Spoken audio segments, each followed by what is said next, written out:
WWF Monday Night Raw number 332, October 4th, 1999. You did it right, Vinny. It's because my notes here say, do Raw first. I can't even believe it. I thought you'd fuck it up for sure.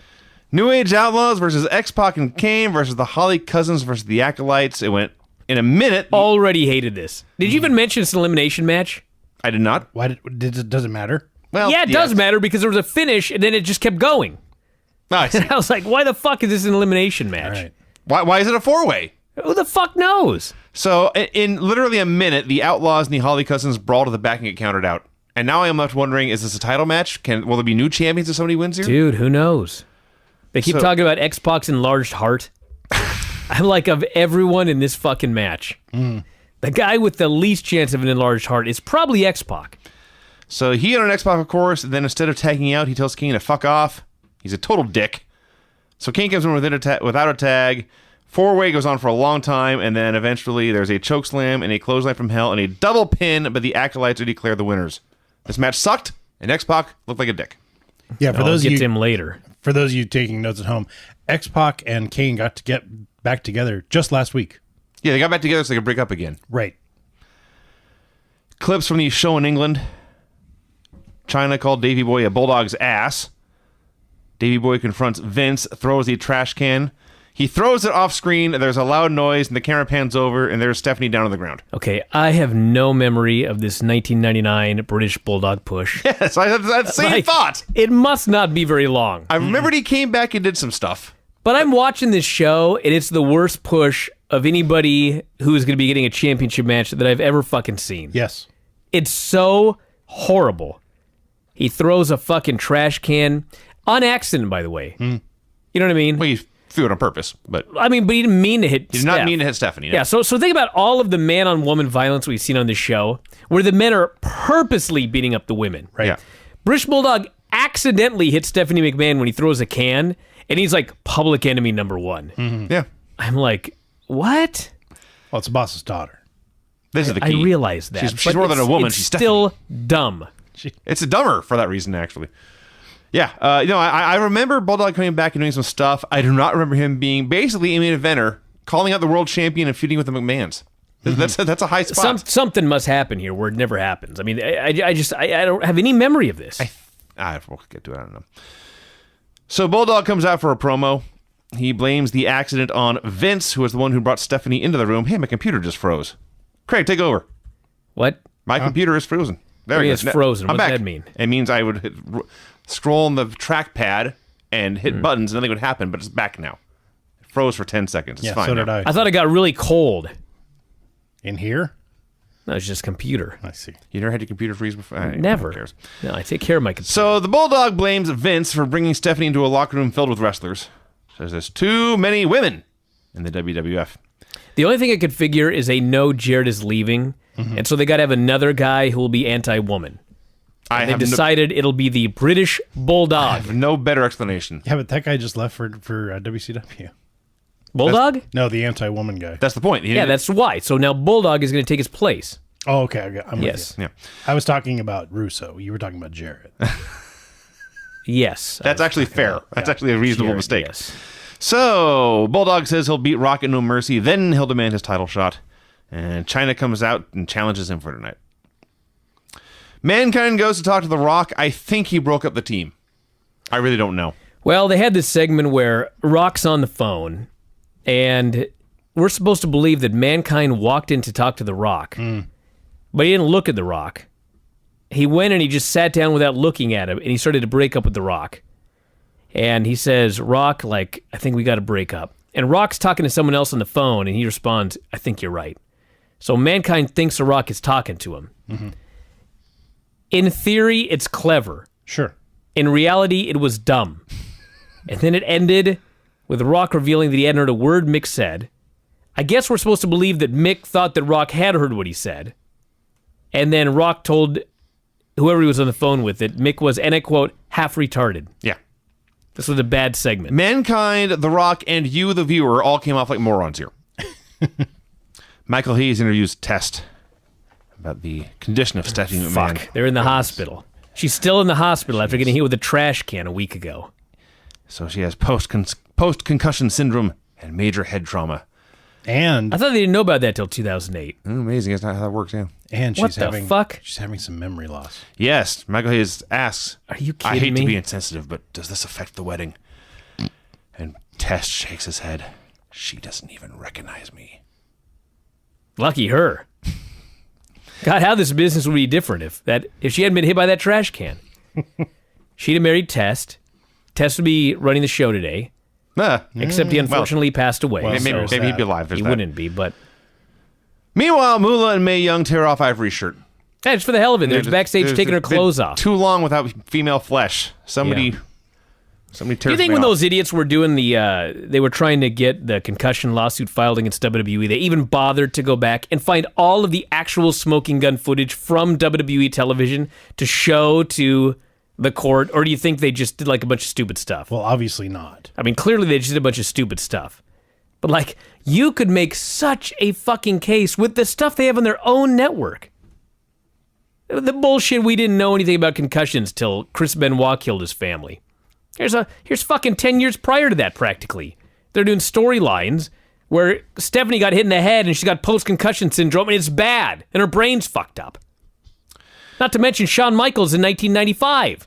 When Owen kicked him in the head and he had post-concussion syndrome and his head was fucked up. After he was beaten up by a legitimate Marine or two, or 10, or however many it actually was, and legitimately he was out of action because his head was fucked up. Yeah, and his eye hasn't been right ever since. It was 2008. That's not when his eye got fucked up. I was just kidding, Bryan. Come on, this is factual Since you program. brought up Sean, I didn't go to Raw. You guys did go to Raw. Mm-hmm. How is it that Raw was over for like hours and hours and hours, and only late at night did I learn Shawn Michaels is bald now? Vinny. Yeah. I did a show with Dave Meltzer of the Wrestling Observer newsletter. I'm familiar with the man. And in the middle of the review, he told me, I didn't notice he was bald. Wow. Yeah, that happened. What? I don't know. What? I don't know. Yeah, he's bald. He went from someone posted the The timeline of his hair starting in actually 95? I saw that too. That's not the one I'm thinking of. No, someone posted is the video that Sean and Hunter did on the last Standard Def show. And Yes. they're doing the video about going to HD, and it starts as a plug to the merchandise, and then it turns into a joke about Sean being bald in 2008. Yes. Right. So he lives in denial for a decade. Oh, it was denial. longer than a decade, dude. Well, yeah, that's true. He's well This into it by problem then. started in the late 90s. So a long, long time. Spring of 2008, he finally gets a haircut, and then just 6 months later says, fuck it. Shaves Did you his head. see the haircut? I saw one still shot. Yeah, it Okay, was- it well, wasn't once he very cut his hair, he should have just kept cutting. Okay. And he did, and he's way better off for it now. But you know what the weird thing about it is? You can tell he's still so self-conscious about it because he came out in a cowboy hat And a bandana. and then a bandana under the cowboy hat. Yeah. I was like, dude, it's okay to be bald. There's lots of bald guys. Yeah. Steve Austin and Hulk Hogan did very well at bald. Well, Steve Austin, Hulk Hogan, refused to go bald. I don't know why he didn't skull it. just go with the Bret Michaels and get the horse hair under the do-rag. And Because his hat keeps coming off. He doesn't get to just stand there and sing. That's true. He's got to get chokeslammed by the fucking Undertaker. well, you got me there. Which I would love to see happen to Bret Michaels, by the way. That'd be fun. Nothing but a good time. Meanwhile, Mankind and Dude Stevie talk about the trauma of the breakup of Mankind and Rock. So the Terry Invitational Tournament is going on. The what now? The tit. Yeah. Thank you, Bryan. So You asked. I don't know when round one was. SmackDown of the Probably pay-per-view, Who gives a whatever. shit? This is round two. If it doesn't happen on Raw, it didn't happen. It's a best of 5 between Edge and Christian and the New Brood, who are still Matt and Jeff Hardy. Even though they've dumped Gangrel, they're still using his entrance and name. Right. So Terry comes. Let me explain more about this tournament. All right. Not only is it best of 5, the winners of the tournament get Terry Yes. Right. and also $100,000. Yeah. What? She'll be their manager, you see. It's just like, Yeah. I'm going to be your manager, and I'm also going to give you $100,000. Sure. I don't even... What? She's a poor businesswoman. I just don't even get it. I don't know what else I can say to you. Why dude. is there $100,000 in this? It's just ridiculous. And then she says, they'll be mine and I'll be theirs. Yeah. and $100,000. Yes. You know where this is going. I don't know where this is going, okay? But I'll tell you where I figure it's going. Mm-hmm. Ladder match? No, they're gonna split 2 and 2. And then in the final match, one of the teams is gonna be about to beat the other team, but she's gonna screw them and go with the other team. That sounds like a WWF thing to do. Which, if that's the case, why did she even bother? Why didn't she just hire the team that she wanted? I don't know. Like, I know where that's got to be where it's going, right? You would think. I hate this show. So she comes. I hate it, and I don't even know where it's really going. I'm presuming where it's going, and thus I hate it. So Terry comes, I would say, bouncing down the aisle, but Sure. They don't move, though. nothing bounced. No. There's so much silicone there that she was not even aware her shirt was coming up. And like, I think someone had to tell her, and she had to reach over and pull it down. So they had a very fun match in front of a crowd that had no interest in watching fun matches. Mm-hmm. And they did the same midair spear spot that they later do at WrestleMania, much better at WrestleMania. Much. And Edge and Christian won. I think they're up 2-0, but I actually didn't write that down. Who cares? Who cares who's winning the tit? Interview with X-Pac and Kane. Did I mention earlier what a dick X-Pac is? Okay, so X-Pac does his promo, and they say, "Why didn't you tag in Kane earlier?" Now let's just backtrack slightly. They reunited as a tag team last week, right? Right. Correct. Okay. Now they're in a tag team match, right? Right. Correct. X-Pac refuses to tag in his tag team partner, correct? I'm with you, yes. Okay, they said, "Why didn't you?" This fucking guy says, "I needed to prove to myself and to Kane and to everybody else that I belong in the land of giants." Right. So why did you reform this team? You remember, before they got back together, he wanted to prove himself that he could go in the land of the giants like a month and a half ago. So why did he reform a team that he has no intention of being a part of? Because it's a terrible television show. Okay, thank you. That's all I wanted to know. It's the best I can do. Then he wants a 4-way at the pay-per-view with himself, Kane, Farouk, and Bradshaw. Right. What an asshole. Is this where X-Pac heat began? It may be, It has to be, actually. Because he was an idiot in this segment. Hunter comes out, cuts a promo on Austin, calls Jim Ross into the ring, promises nothing bad will happen to him. They remind everyone that Hunter broke Ross's arm not that long ago. Hunter asks Bruce to play the Ross-Austin interview, which they said was from Friday. I don't know what's happening. Well, there was that UK show, I guess that was it. which was Saturday. I don't know what Friday was. Talk about Austin's neck injury. Hunter says Austin is Ross's boy. I wrote Rock's boy. That's not right. He promises he won't beat Ross up. Asks Jim Ross, "What do you think Steve Austin thinks of me?" And Ross says, "I think Austin thinks you're an asshole." And Ross says, "Well, what do you think of me?" And Ross says, "You're a sorry, low-down son of a bitch." And so Hunter killed him and made fun of him. I got Cool. nothing. Yeah. Yeah. What a horrible, horrible backstage interviewer Terry Taylor is. He is the worst of all time. I haven't. Actually, No, he's pretty damn bad. he's horrible, but like some of the women that they've had over the last couple of years have been worse, but I will attempt. he's terrible. Hold on just a second. Did Terry Taylor do any writing for this show? Hell if I know. Because he was interviewing Jarrett, and when Jarrett gave his answer, Terry Taylor was mouthing the words with him as he talked. Yeah, some people do that. Some people That do was weird. Well, listen, so Maybe it's a ventriloquist. actually, you know what? I'll say Jeff's this. his dummy. Well, The horrible women that do backstage interviews nowadays are not from wrestling. They've just been hired because they're cute. They're way better than Terry Taylor here. No, Yeah. I'm gonna don't make me make you watch Raw and SmackDown. I watch again, Vinny. NXT. I see all It's the same not women doing NXT it. I'm talking about. They have different women than the ones that came through. Yes. NXT? Okay. All right then. Now the point of this is, he's the worst who's actually been involved in the wrestling business. He should know better, but he's terrible. So I shall attempt to be as wooden as Terry Taylor. But was he's here. not wooden. He's like fake excited. Okay. So he's interviewing Jeff Jarrett and crew. And he says, quote, "Just as JR was attacked by Triple H a moment ago, you were attacked earlier by May and Fabulous Moolah. Do you and Jeff accept their challenge?" Close. You actually weren't excited. You weren't fake excited enough. Yeah. So Jeff accepts. I guess it was Ivory he was talking to, but yeah. Who cares? Mankind's playing dominoes with the cast of G versus E, which I promise you was a show. Not only was it a show, but like Mick Foley was going to be on the show or something like that. Yes. So they were trying to make you interested in seeing G versus E. So what they did was they had two of the stars of the show. First, they show up and they play cards with Mick.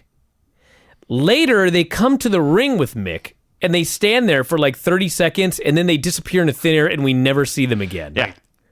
Wow. I watched a few episodes of that show. I have one memory 20 years later, which is so character A says, "How stupid do you think I am?" And character B says, "I have no idea how stupid you are," which stuck with me because it's funny, and I probably use it a lot.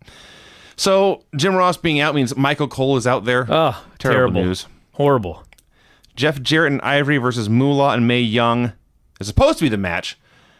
But the bell rings, and Jarrett throws Miss Kitty into the ring against her will, and they start beating her up, and she's screaming for help, and no one cares. So it's supposed to be Jared and Ivory versus Moolah and May. Right.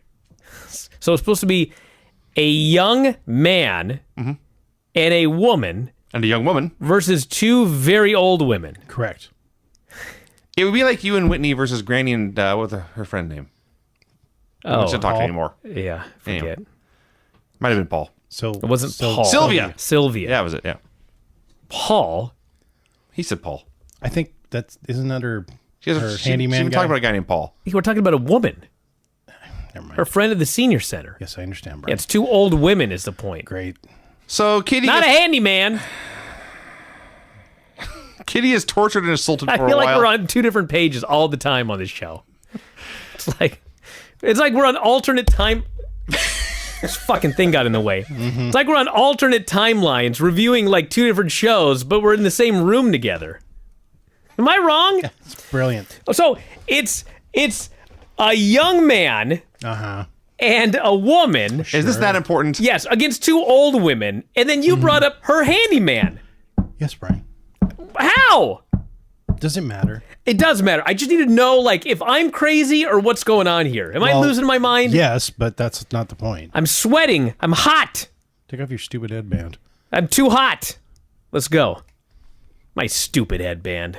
I'll kick your ass. See how good he gets jokes? Go ahead, It's like a joke Vinny. grenade. You have to tell it and then wait 8 seconds for him to Because it wasn't a joke. Yeah, I know. It wasn't. Where are we? So Moolah pins somebody. Jarrett's yelling at Kitty, tells her, "You ain't done shit for me," puts her in a figure four. May and Moolah make the save.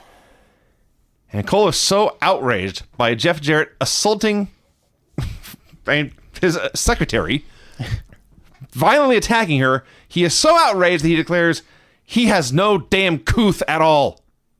Well, I'm not making that up. That's what he said. Show's dumb. In contrast, last night we were at Raw. There was a Bailey match, and What Bailey. the hell's going on? Producer Rob's watch. Dude, anything else? Anyway, Bailey was out there with Finn, and she was wrestling Alicia Fox, who was out with what's his name? Help me. I don't know what you're talking about. Raw last night. Finn Balor. I know the other guy. Jinder Mahal. Jinder Mahal. Sorry. So the spot is Bailey's going to hit the ropes, and Jinder looked like he was going to sweep her leg. But you can't have man on woman violence on Raw anymore. Total contrast to what we're watching here in 99. Yes. Yeah. Great. Mankind and his friends get their makeup done. They put his mask on. We get GTV of Draws puking in D'Lo's bag. His final appearance. Yeah, it is. That This sucks. was his final Sad. appearance. Yeah, I thought He of that. vomited. That sucks. Mankind comes out with his pals. Mankind's angry at Val Venus for stealing Mr. Rocco and putting it down his trunks. So Mankind makes some Catholic pedophile jokes. Calls out The Rock. Vinny,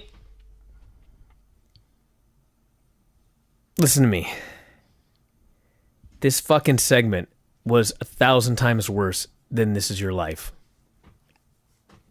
We're gonna half be as here. long. We're gonna be here all damn night if I don't get an agreement on this. Do you understand? I've already had it up to here with this show. Okay. This fucking segment was so boring and stupid and lame and not funny. And Michael Cole's out there trying to tell us that it is funny. It fucking sucked. This was worse than This Is Your Life. I will cut to the chase. This is going to be a 4-hour show if I don't. It's Mankind, Rock, and the Jericho all taking shots at each other. We had pedophilia jokes. We had gay jokes. We had retard jokes. The highlight was when a fan hit the ring, which is usually the highlight. Yes. Fan hits the ring. I think he had Jericho's sparkly shirt on. Mm-hmm. We saw Mankind kind of grab him, and security arrived, and then they just went to a close-up of Jericho for like a minute. And I was sad because I like watching wrestlers beat up fans. Rock asked Jericho to keep his jerk-off dad out of the ring. Made fun of him for beating a jabroni named Juventud. That was funny. Craig Prober said that, Brian. Don't get mad at me. I meant the line about his dad. Anyway, go ahead. So, he challenged Jericho for tonight. Mankind did Rock's lines. Sucked. I wrote here a fun segment. Oh, no, you absolutely did not. Someone did. Are you fucking kidding me? Maybe my computer was hacked. You have got to be fucking kidding me. You hated This Is Your Life, and you thought that was a fun segment? I would have left that part out. I had to poke the bear. Seriously, what the fuck's going on here? I'm seriously like in a different timeline than both of you fucking I don't know geeks. what to say, man. It was a long night. It was late on Friday. Craig It was a hears little punchy. everything the opposite of what I say. That's not and true. you watch everything the opposite of what I watch. Get done with this show. Fuck. Mankind and Stevie Richards are doing a promo. The Dudleys arrive and beat their asses. And as they are helping Mankind to his feet, he says, I'm all right, I'm all right. And he looks over and he sees Nurse BB and says, I'm hurt.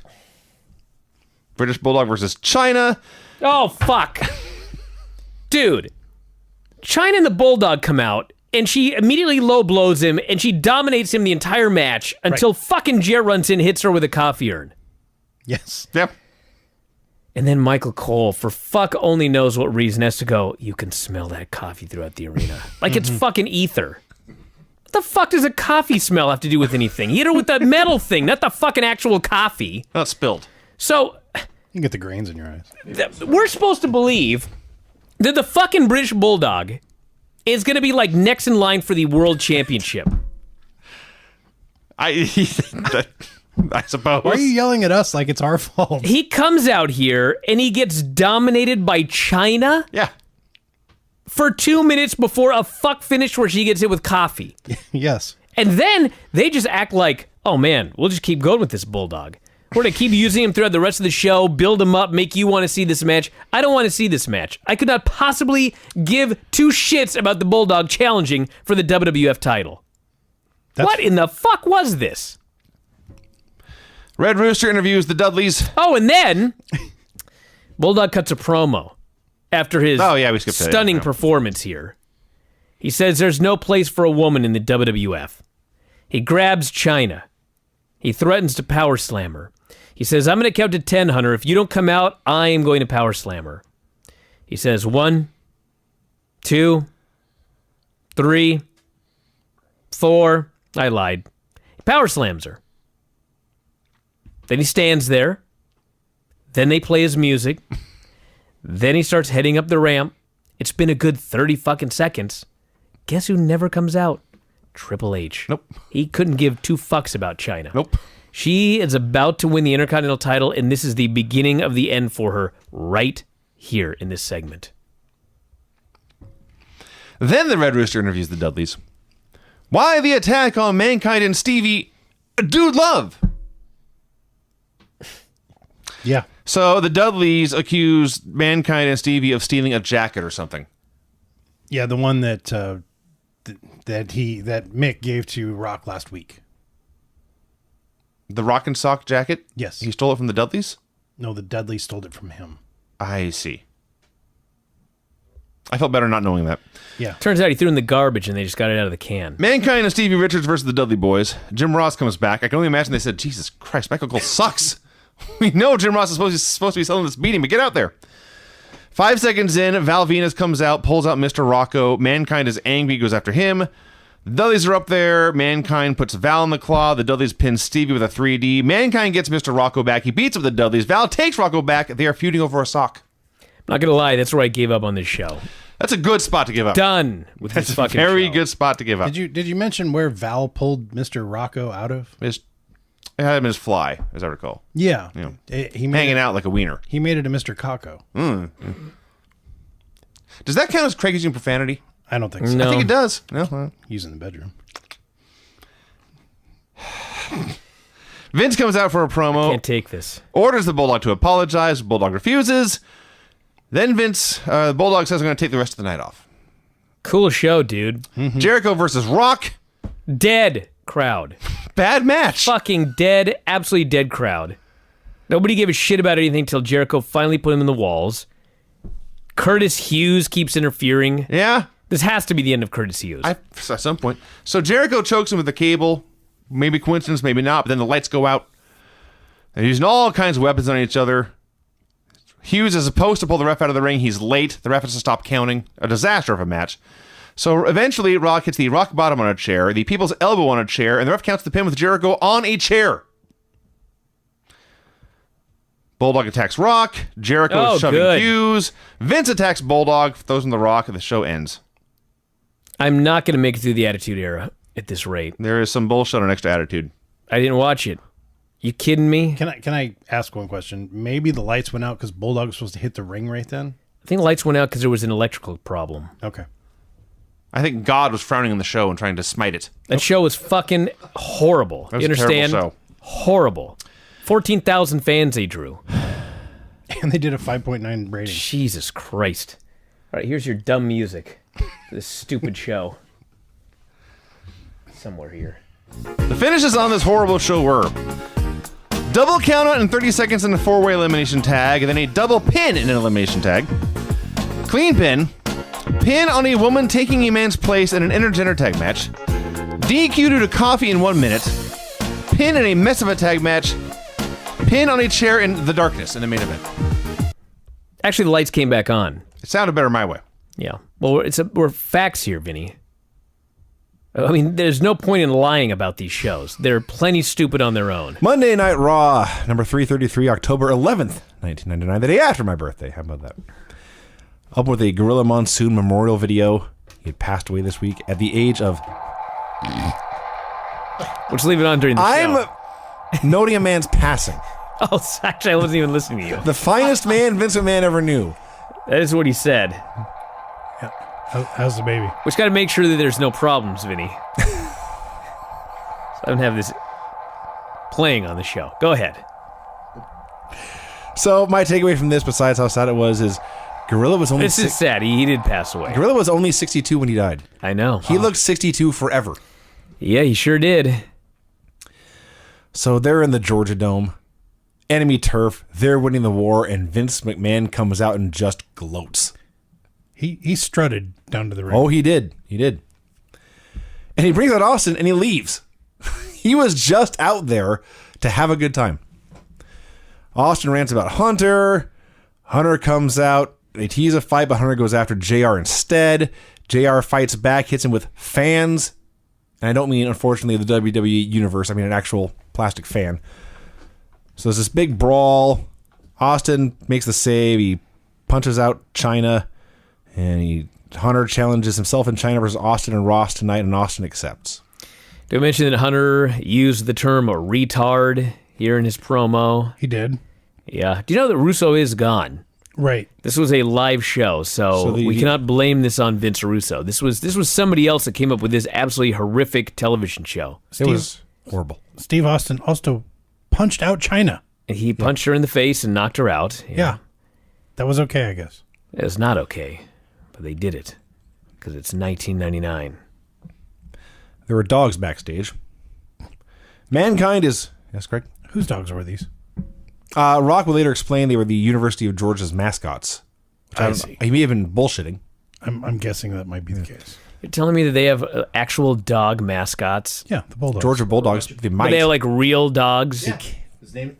Rob, you got to signal me here. Your mic is off. I'm sorry. I'm trying to avoid the. Rob's had a horrible last couple of days. Yeah, I have, and I'm trying to avoid the. And look, there's a Rob cam There now. is a Rob camera. He's. How you doing? Don't look at the camera, Sean. I know. Tell us what you got to say. Yeah, the University of Georgia's mascot is a live bulldog, and its name is Ugga. And they've had Ugga 1, Ugga 2. I don't know what number they're at That's now. one dog. Ugga 1, Ugga 2. I see. That one dies, and it's Ugga 3. Yes, it's But like, there were multiple dogs. like King Henry the First, King Henry the Second. in this, but there were multiple dogs in this. So these dogs were not Ugga. Okay. They were just like stray bulldogs. So it was bullshit. Yes. All right. Well, that comes check. later. Yeah. Does this surprise you at all? No. So Mankind's waiting for The Rock. He and fuck is on both shows. I just realized tag teams that hate each other. My fucking most hated thing in wrestling. Mm-hmm. So he wants to fight with The Rock or whatever. Mr. Ass versus Crash Holly.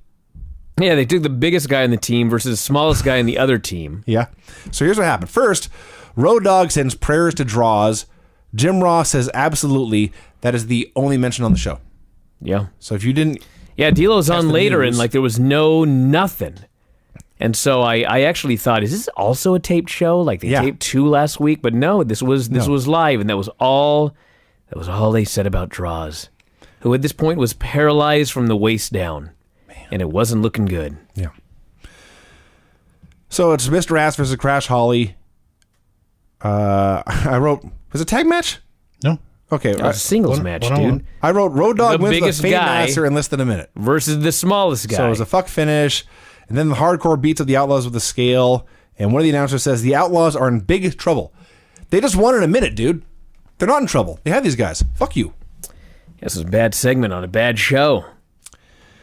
Mankind says maybe part of him wanted to hit Rock with a chair on SmackDown. Maybe it wasn't an accident. He needs Rock to commit tonight. Elsewhere, the dogs are pooping.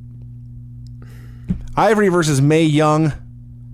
Ivory talks about being attacked by old women and having nightmares. The whole match is Ivory doing belt shots until Moolah saves. I wrote here, utterly unwatchable. Did you even talk about what the match was?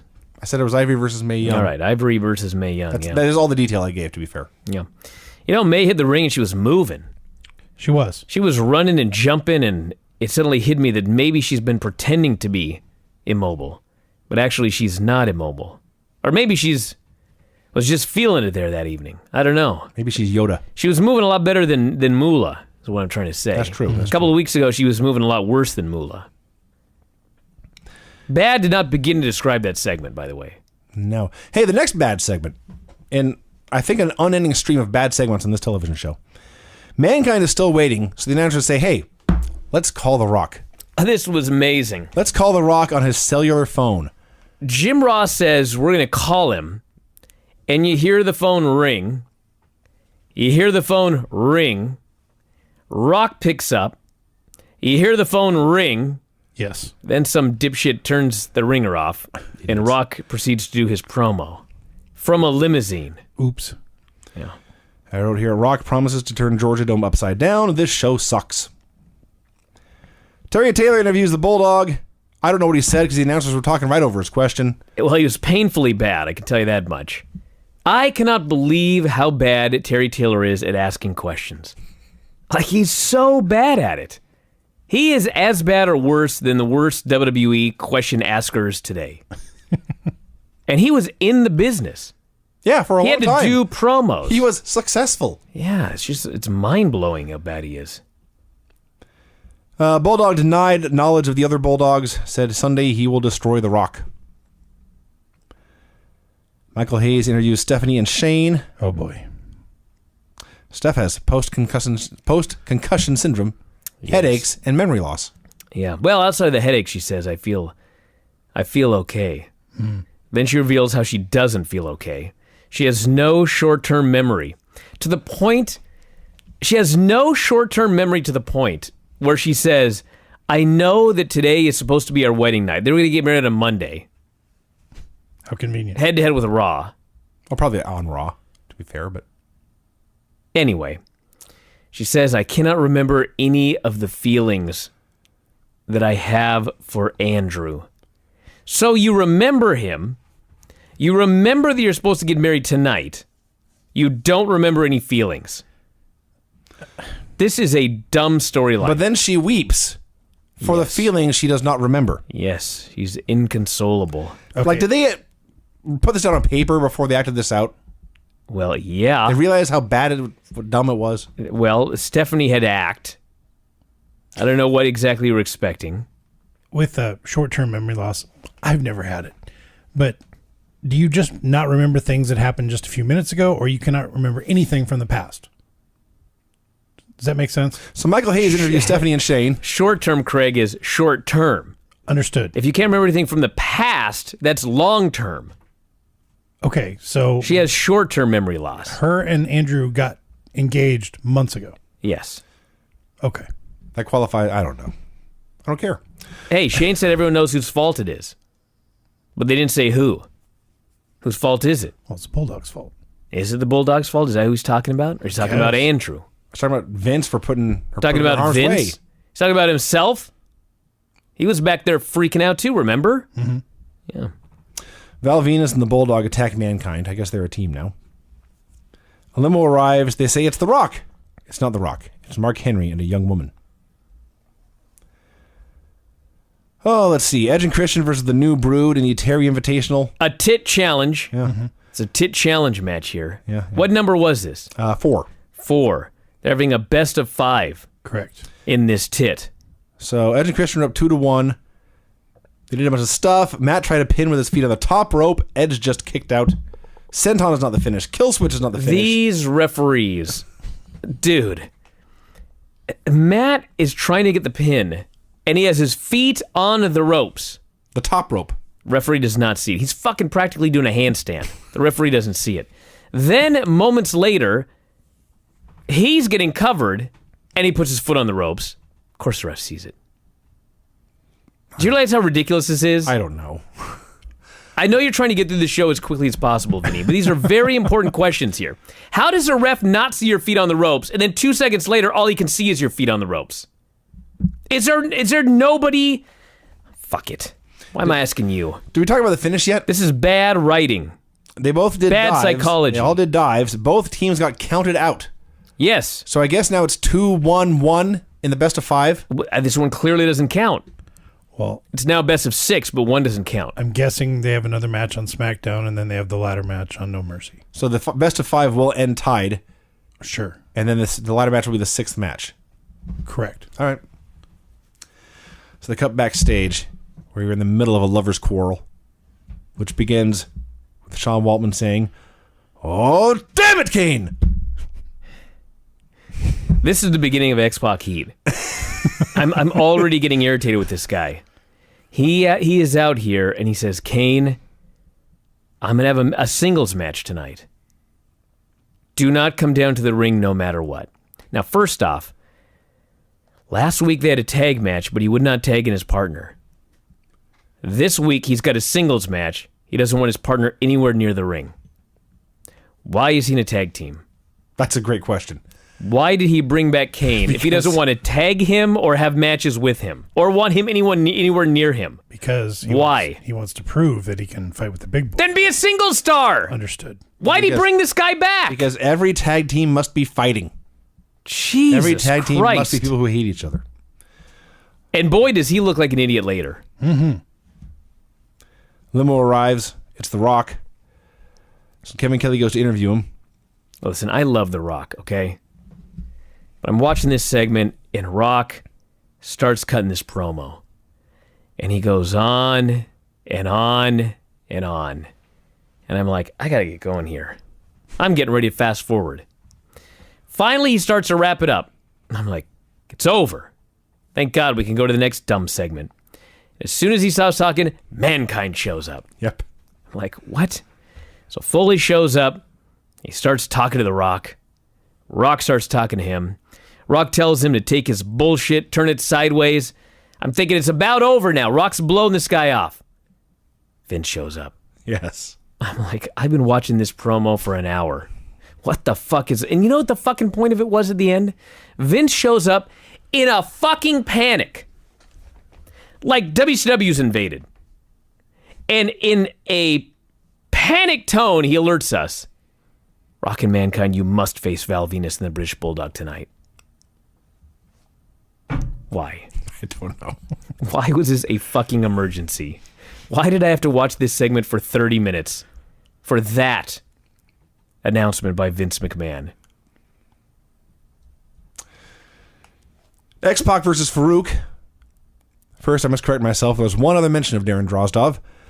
They said there's a message from Darren and his family on WWF.com. So they still not told the fans what happened to Darren Drozdov. So in order to find out what happened, yes, we must go to their website. They're exploiting a tragedy to promote their website. I've never heard of anything like that. It's amazing.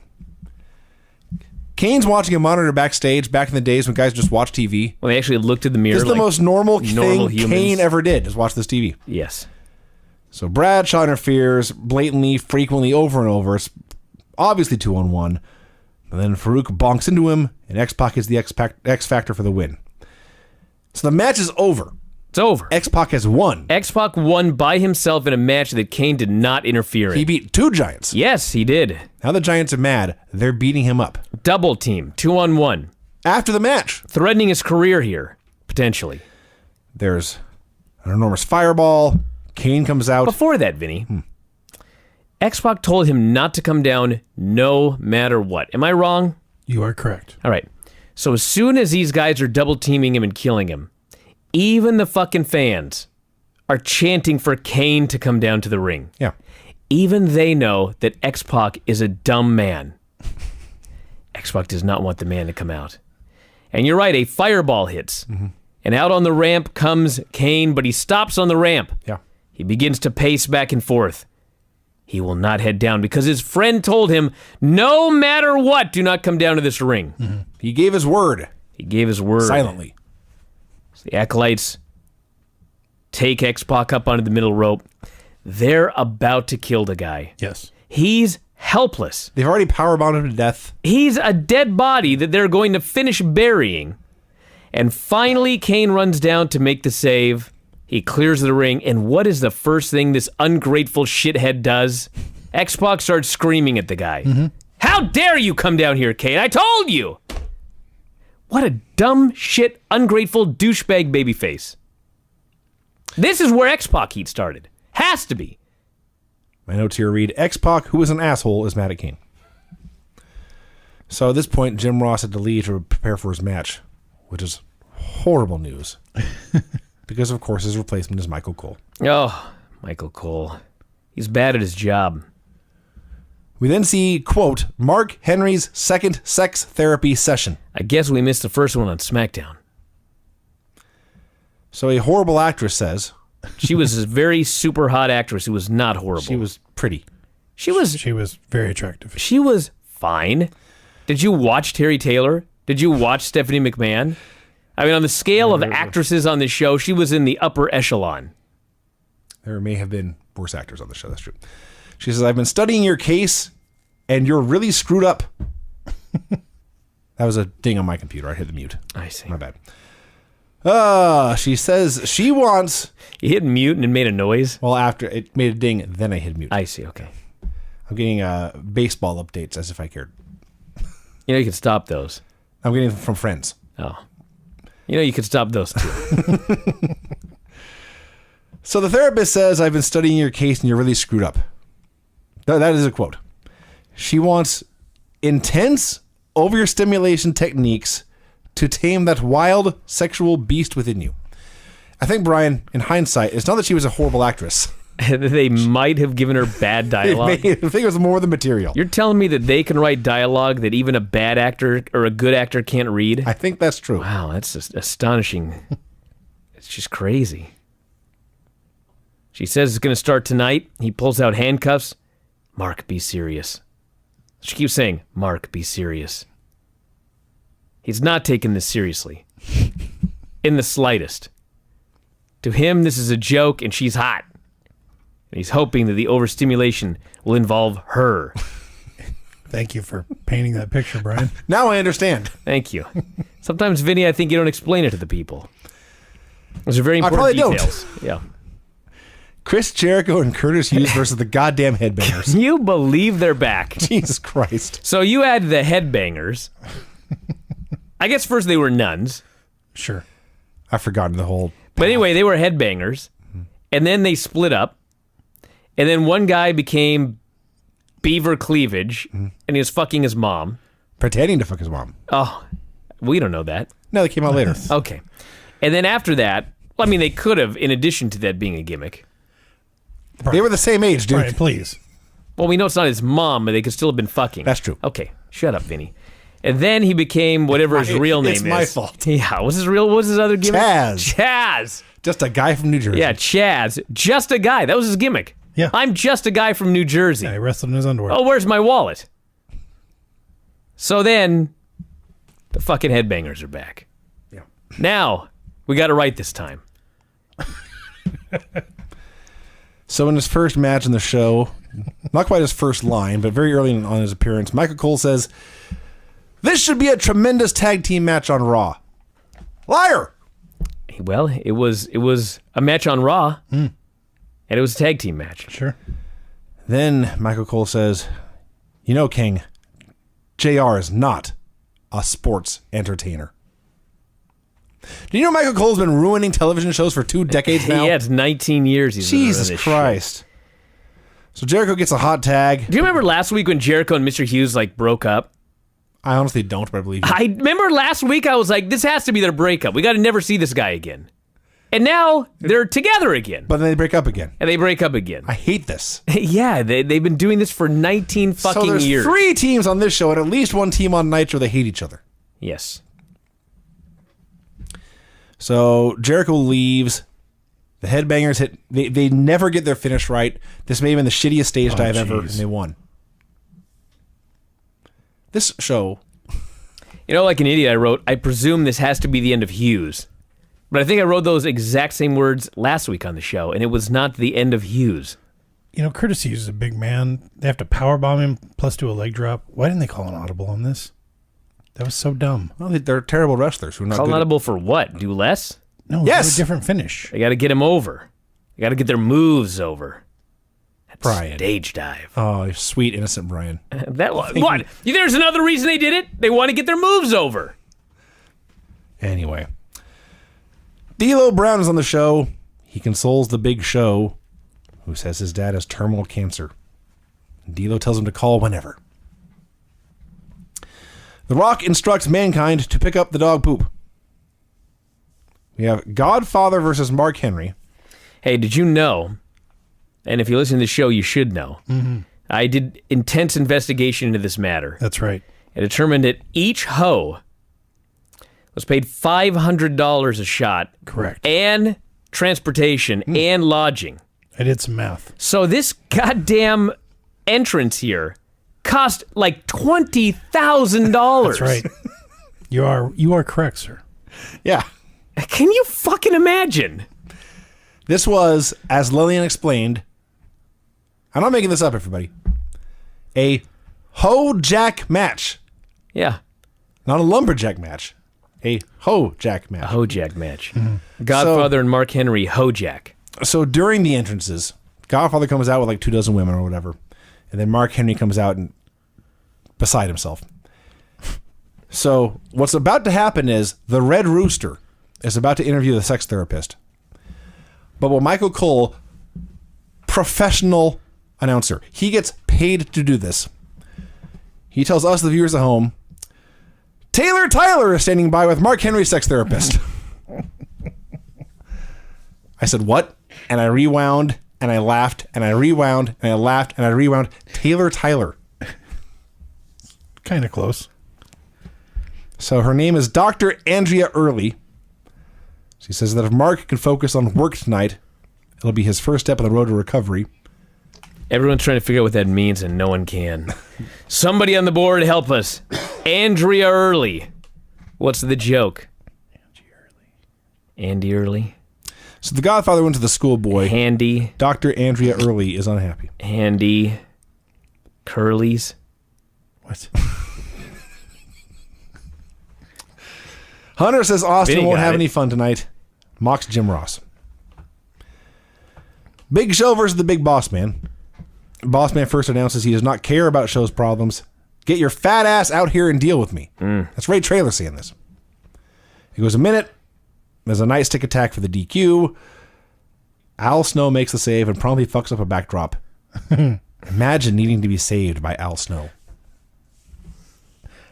You know where this is going. Yes. Oh, of course we do. Wait, did it already happen?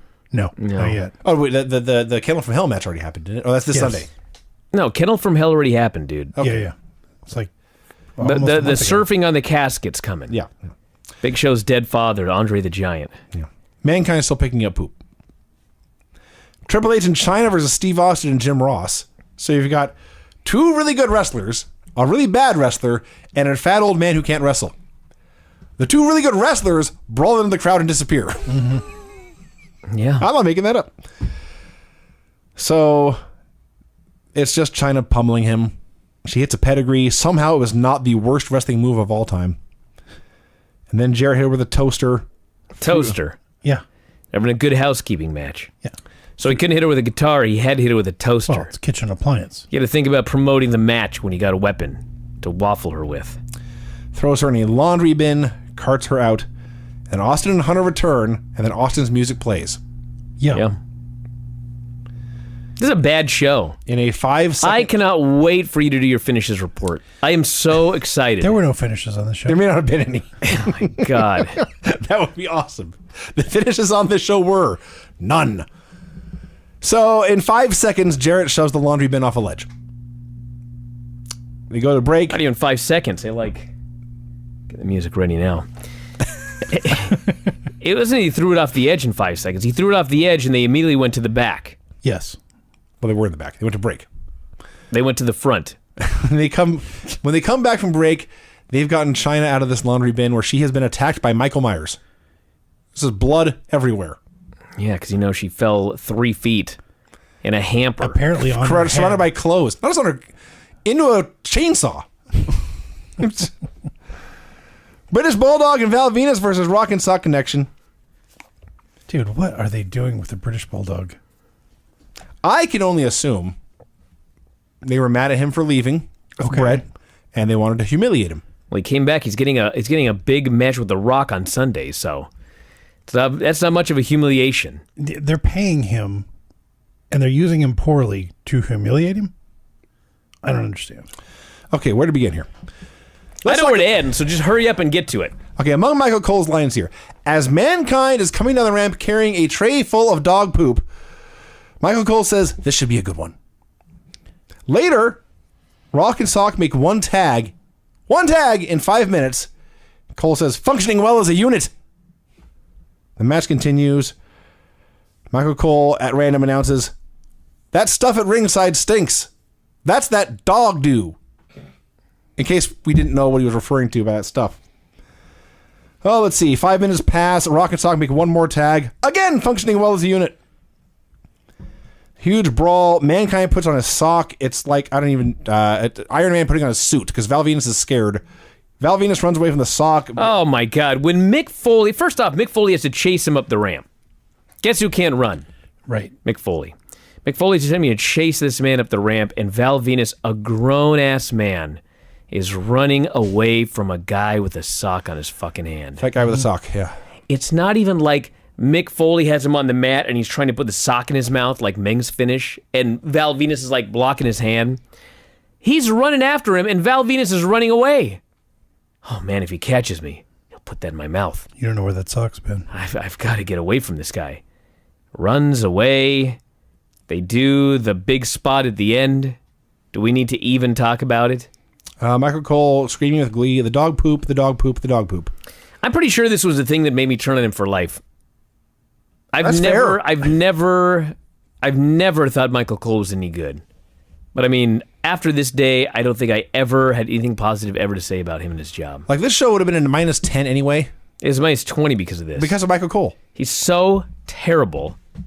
And they play Austin's music, and... The finish is, Rock does not want to pin the guy. He says, ring the bell, and they do. Yes.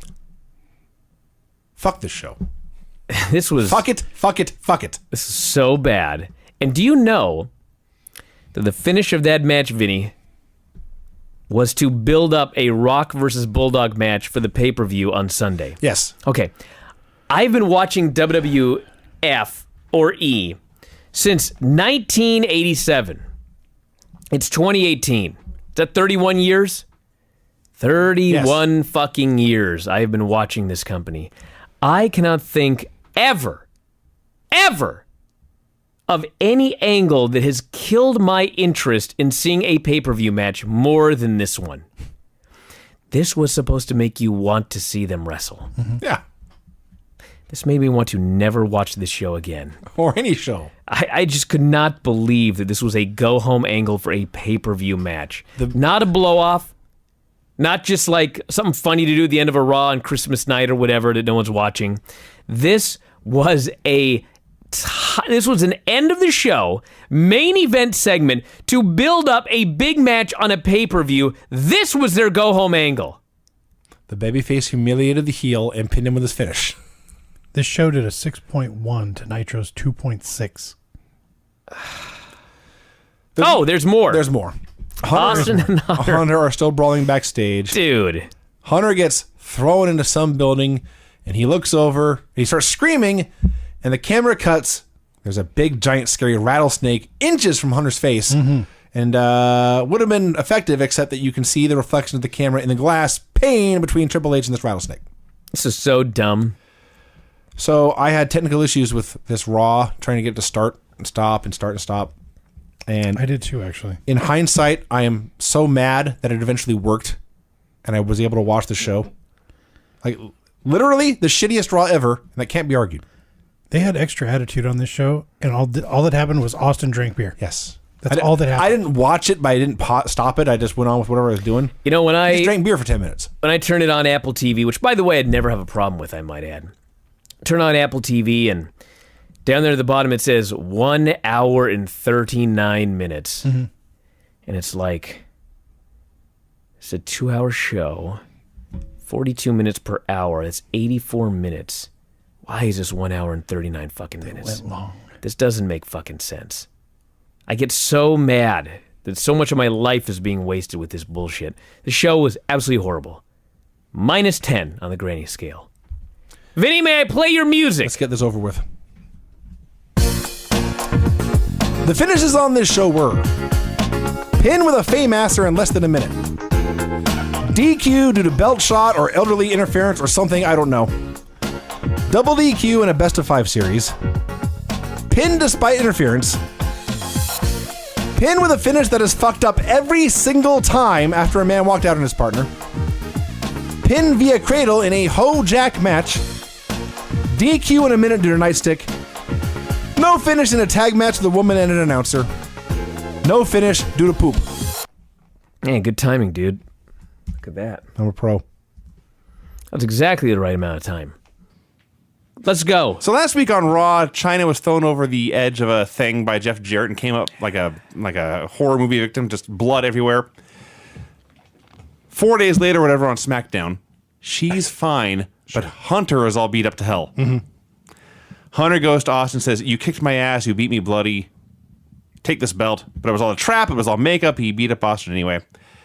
So at the pay-per-view, Rock issued a challenge to the Austin Hunter winner, and he ended up costing Austin the match when he accidentally hit him with a hammer, and so Hunter won. Which brings us to Raw. The Rock comes out for a promo, announces himself versus Triple H for Survivor Series. I guess he can do that. I don't know if he announced it himself. I think that was like the stipulation. I guess. That he was going to get the championship match against whoever won the night before. I suppose. He explained his sledgehammer shot had been meant for Hunter, but he did not apologize to Austin. Just said it didn't, he's aiming for Hunter. Austin interrupts. He is, of course, pissed. He wants to fight right now. Vince comes out, calls out Hunter. Everyone yammered on for a while, and finally Vince booked a 3-way. Man, let's just rush through that there, Vinny. Well, There's a lot of very important information here. No, it was a 20-minute promo that went on and on and on. It did go too long, but It was a 2-minute promo. I mean, about 3 Rock minutes. took off his shirt. Fair. All the chicks screamed, Okay, now a rift is forming. and they were about to fight.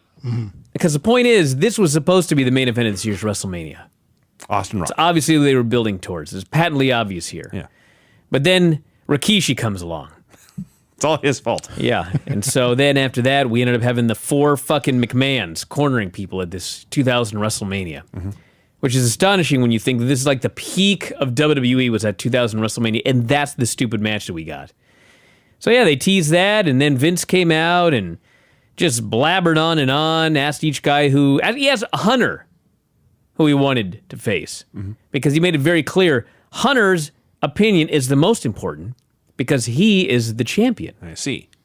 You understand what I'm saying? Well, I do, but then he blew him off and said it's a three-way anyway. So Well, that's because Hunter was your opinion doesn't waffling. He matter. wouldn't just give a damn answer. I see. But anyway, the point of this is I think Vince had that in mind the whole time. the WWF champion is the most important guy. Well, it should be. As a novel concept. It is a novel concept, Vinny, because there's a tournament going on in Saudi Arabia to determine the best in the world, and there's no champions in it. Right. I hadn't heard that. So there you go. Kane and X-Pac versus the Dudley Boys. The Raw debut of Kane's black and red inverted gear. It's awesome. What? Remember the... It's a variant Kane. Yeah, exactly. That's exactly, yeah. All the things that you remember about the Attitude Era.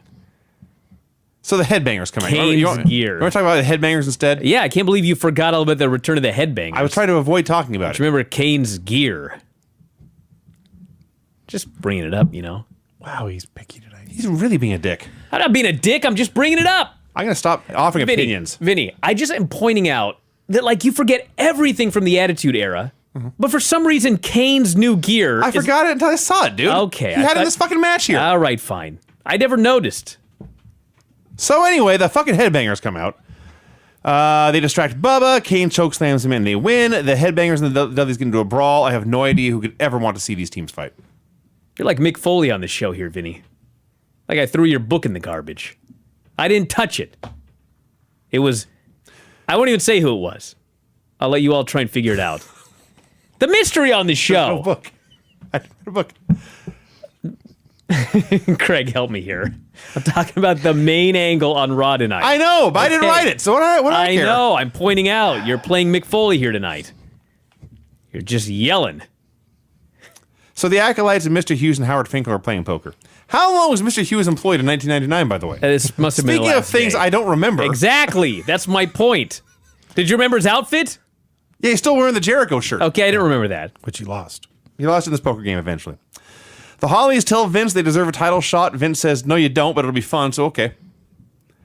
The boss man buries the Big Show's father for having a loser of a son. Ugh, bad choice of words, Too Vinny. soon. Too soon. Please. Challenges the Big Show. Moolah and Mae Young have the worst rap battle ever. Oh, come on. Are you kidding me? This was awesome.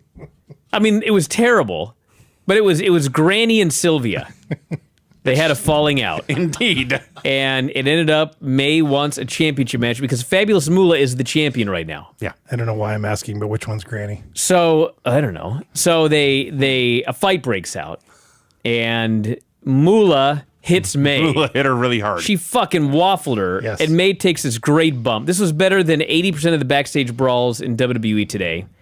And if you want to nitpick, fucker, I'll nitpick on this show. May claims Moolah is 70. Right. Moolah says, I ain't 70. She was 76. She wasn't lying then.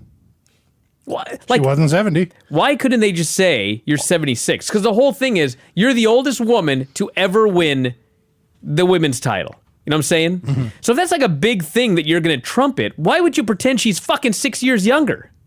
It's WWE. They should have said she was 80. I don't know. Why would people lie about their age, Brian? I don't know. You tell me, Craig. This truly What are you is talking about? the most I'm not- important issue on Raw in Me? 1999. Yeah, you. What do you mean lying about my age? You told Lance just this week that I'm almost 40. Well, obviously I was joking. Okay. You numbskull. Okay. The Big Show threatens to rip the Big Boss Man in half. Mark Henry goes to his 4th sex therapy session. She tries to mount him. Oh, gosh. This is only going to get worse. You know that. Of course they do. And that's impossible. Unless they edit it off the network. They won't. Yikes. Godfather versus Viscera. Now, this was the worst. This was worse? This was worse than Mark Henry and the Therapist. It's better than I expected. Really? Wasn't any good. That's a low damn bar It absolutely was. we have achieved here. We're back at the poker game where Mr. Hughes, I Are we going believe... to talk about what happened in the match, or are we just going to say that it happened? Doesn't matter. Vis won with a splash. There was a drop kick. Midian distracts Godfather. Yeah. There's This a drop was a kick by splash. the Godfather. Yeah, he took a Beal. They did some moves. Yeah. Yeah. And there was $2,500 worth of hope out on the ringside. Oh, Rob's signaling here. Would this be a good time to mention and give a little no. props The answer's no. for the passing of Dennis Hoff today? Yeah. Too early, Rob. Too early. Too soon. I screwed up. Ah, fuck it. Who cares? Rest in peace, Dennis. Get out of here. What I are we mean, talking about it here? was just a match. Okay. So we're at the poker game where Mr. Hughes wants Howard Finkel to hold a spit cup, and then I believe he deposited worked spit into this cup. He did. Yeah, wasn't just me. All right. Mankind's looking for the rock. Well, maybe figure if I really spin it, they're gonna make me drink it. Ew. That's you're not Yeah. Not off You're the right. money there, yeah. You're right. Mankind's looking for the rock. He finds him after the break, promises to carry the team tonight, and gives him a gift of his new book. He says, "I'm giving you this book here tonight, my new book that I wrote." And Rock just wants to know what page I'm on. Yes. Foley says 230. I almost went to get the book to see if that was correct. I'm all about accuracy here tonight, but I didn't Clearly. bother. I wonder if on 230 it talks about Moolah's real age. And then Rock took the book, and Foley had a Rock sock bookmark he gave him. I mean, are you telling me there's only one mention of Rock in Mick's entire book, and it's on page 230? I'm very skeptical. Actually, yes, because the book ends like in the moment he gets to WWE, doesn't it? I don't remember. It's been such a That's long Jericho's time. book. That's Jericho's book. Jericho's book. Yeah, never mind. It may not be this. That's what I thought. By the way, Mankind took the he signed the book to Rock, which we'll play in later. That is actually an important detail in this plot. China comes out with Miss Kitty. She is the Intercontinental Champion now. She beat Jeff Jarrett the night before. Technically, it's not, but I know what you're trying to say. The book hadn't been published yet. Ah, This was an advanced copy. I see. well, There wouldn't have been multiple books lying around backstage. that's also true. Yeah. It's also true. Anyway, China calls out any man backstage. Chris Jericho answers, and he cuts a great promo. Yes. He's the new Jeff Jarrett. I said this last They week. just pass it right on over, but he's much, Yeah. much better at it. Says China's the greatest embarrassment in the history of the business. The second most important title in this promotion, this business, held by Ricky Steamboat and Randy Savage and Rick Rude and the Mountie. Now it's in the hands of an incompetent woman. Says the idea of a woman as champion is more enhanced than China's boobs. He never hit a woman, but she's not a woman. She's a hideous, grotesque freak of nature, and he'll beat the hell out of her to restore credibility to the belt. So he started this on the ramp, on the stage, moved down the ramp and like around ringside, and then up onto the apron, talking the whole time. And finally he gets up there. And China, who looked like these words had hurt her, I'm being honest, she decks him with the belt. Chris Jericho takes the best bump of his whole career. He goes flying off the apron. He lands on his feet in front of the desk and then flies again over the desk. He sold this like $1 million. Chris Jericho rules, everyone. It rules, but now he has to feud with China. He got a good match For the out of her. Intercontinental title. I guess so, but you can't win them all. I don't think they're going to be great matches. They're probably not. They could had be wrong. They had a really good match. Okay, they had a match. Thank you. Craig really stood his ground on that one. He really did, man. I couldn't. I didn't have a chance to look at him before he corrected I- himself. Test versus the British Bulldog. This was not a good match. No, it was not. Is it just me, or were Bulldog's jeans tucked into his socks? Yes. that is Yeah, correct. you don't want him to. You don't want to trip on him. He looked more ridiculous here than he did last week, covered in poop. No, No, not really. Mean Street Posse attack Test for the DQ. The beating continues. Nobody cares. no, I do care, Vinny. There was a disqualification in a hardcore match. Was it a hardcore match? They were hitting each other with shit. I They- can't tell he did anymore. bring a trash can. down the A outside. trash can in the ring. You're probably right. I mean, crying out loud. I didn't even care anymore. This show's barely started. We've been coming here for years.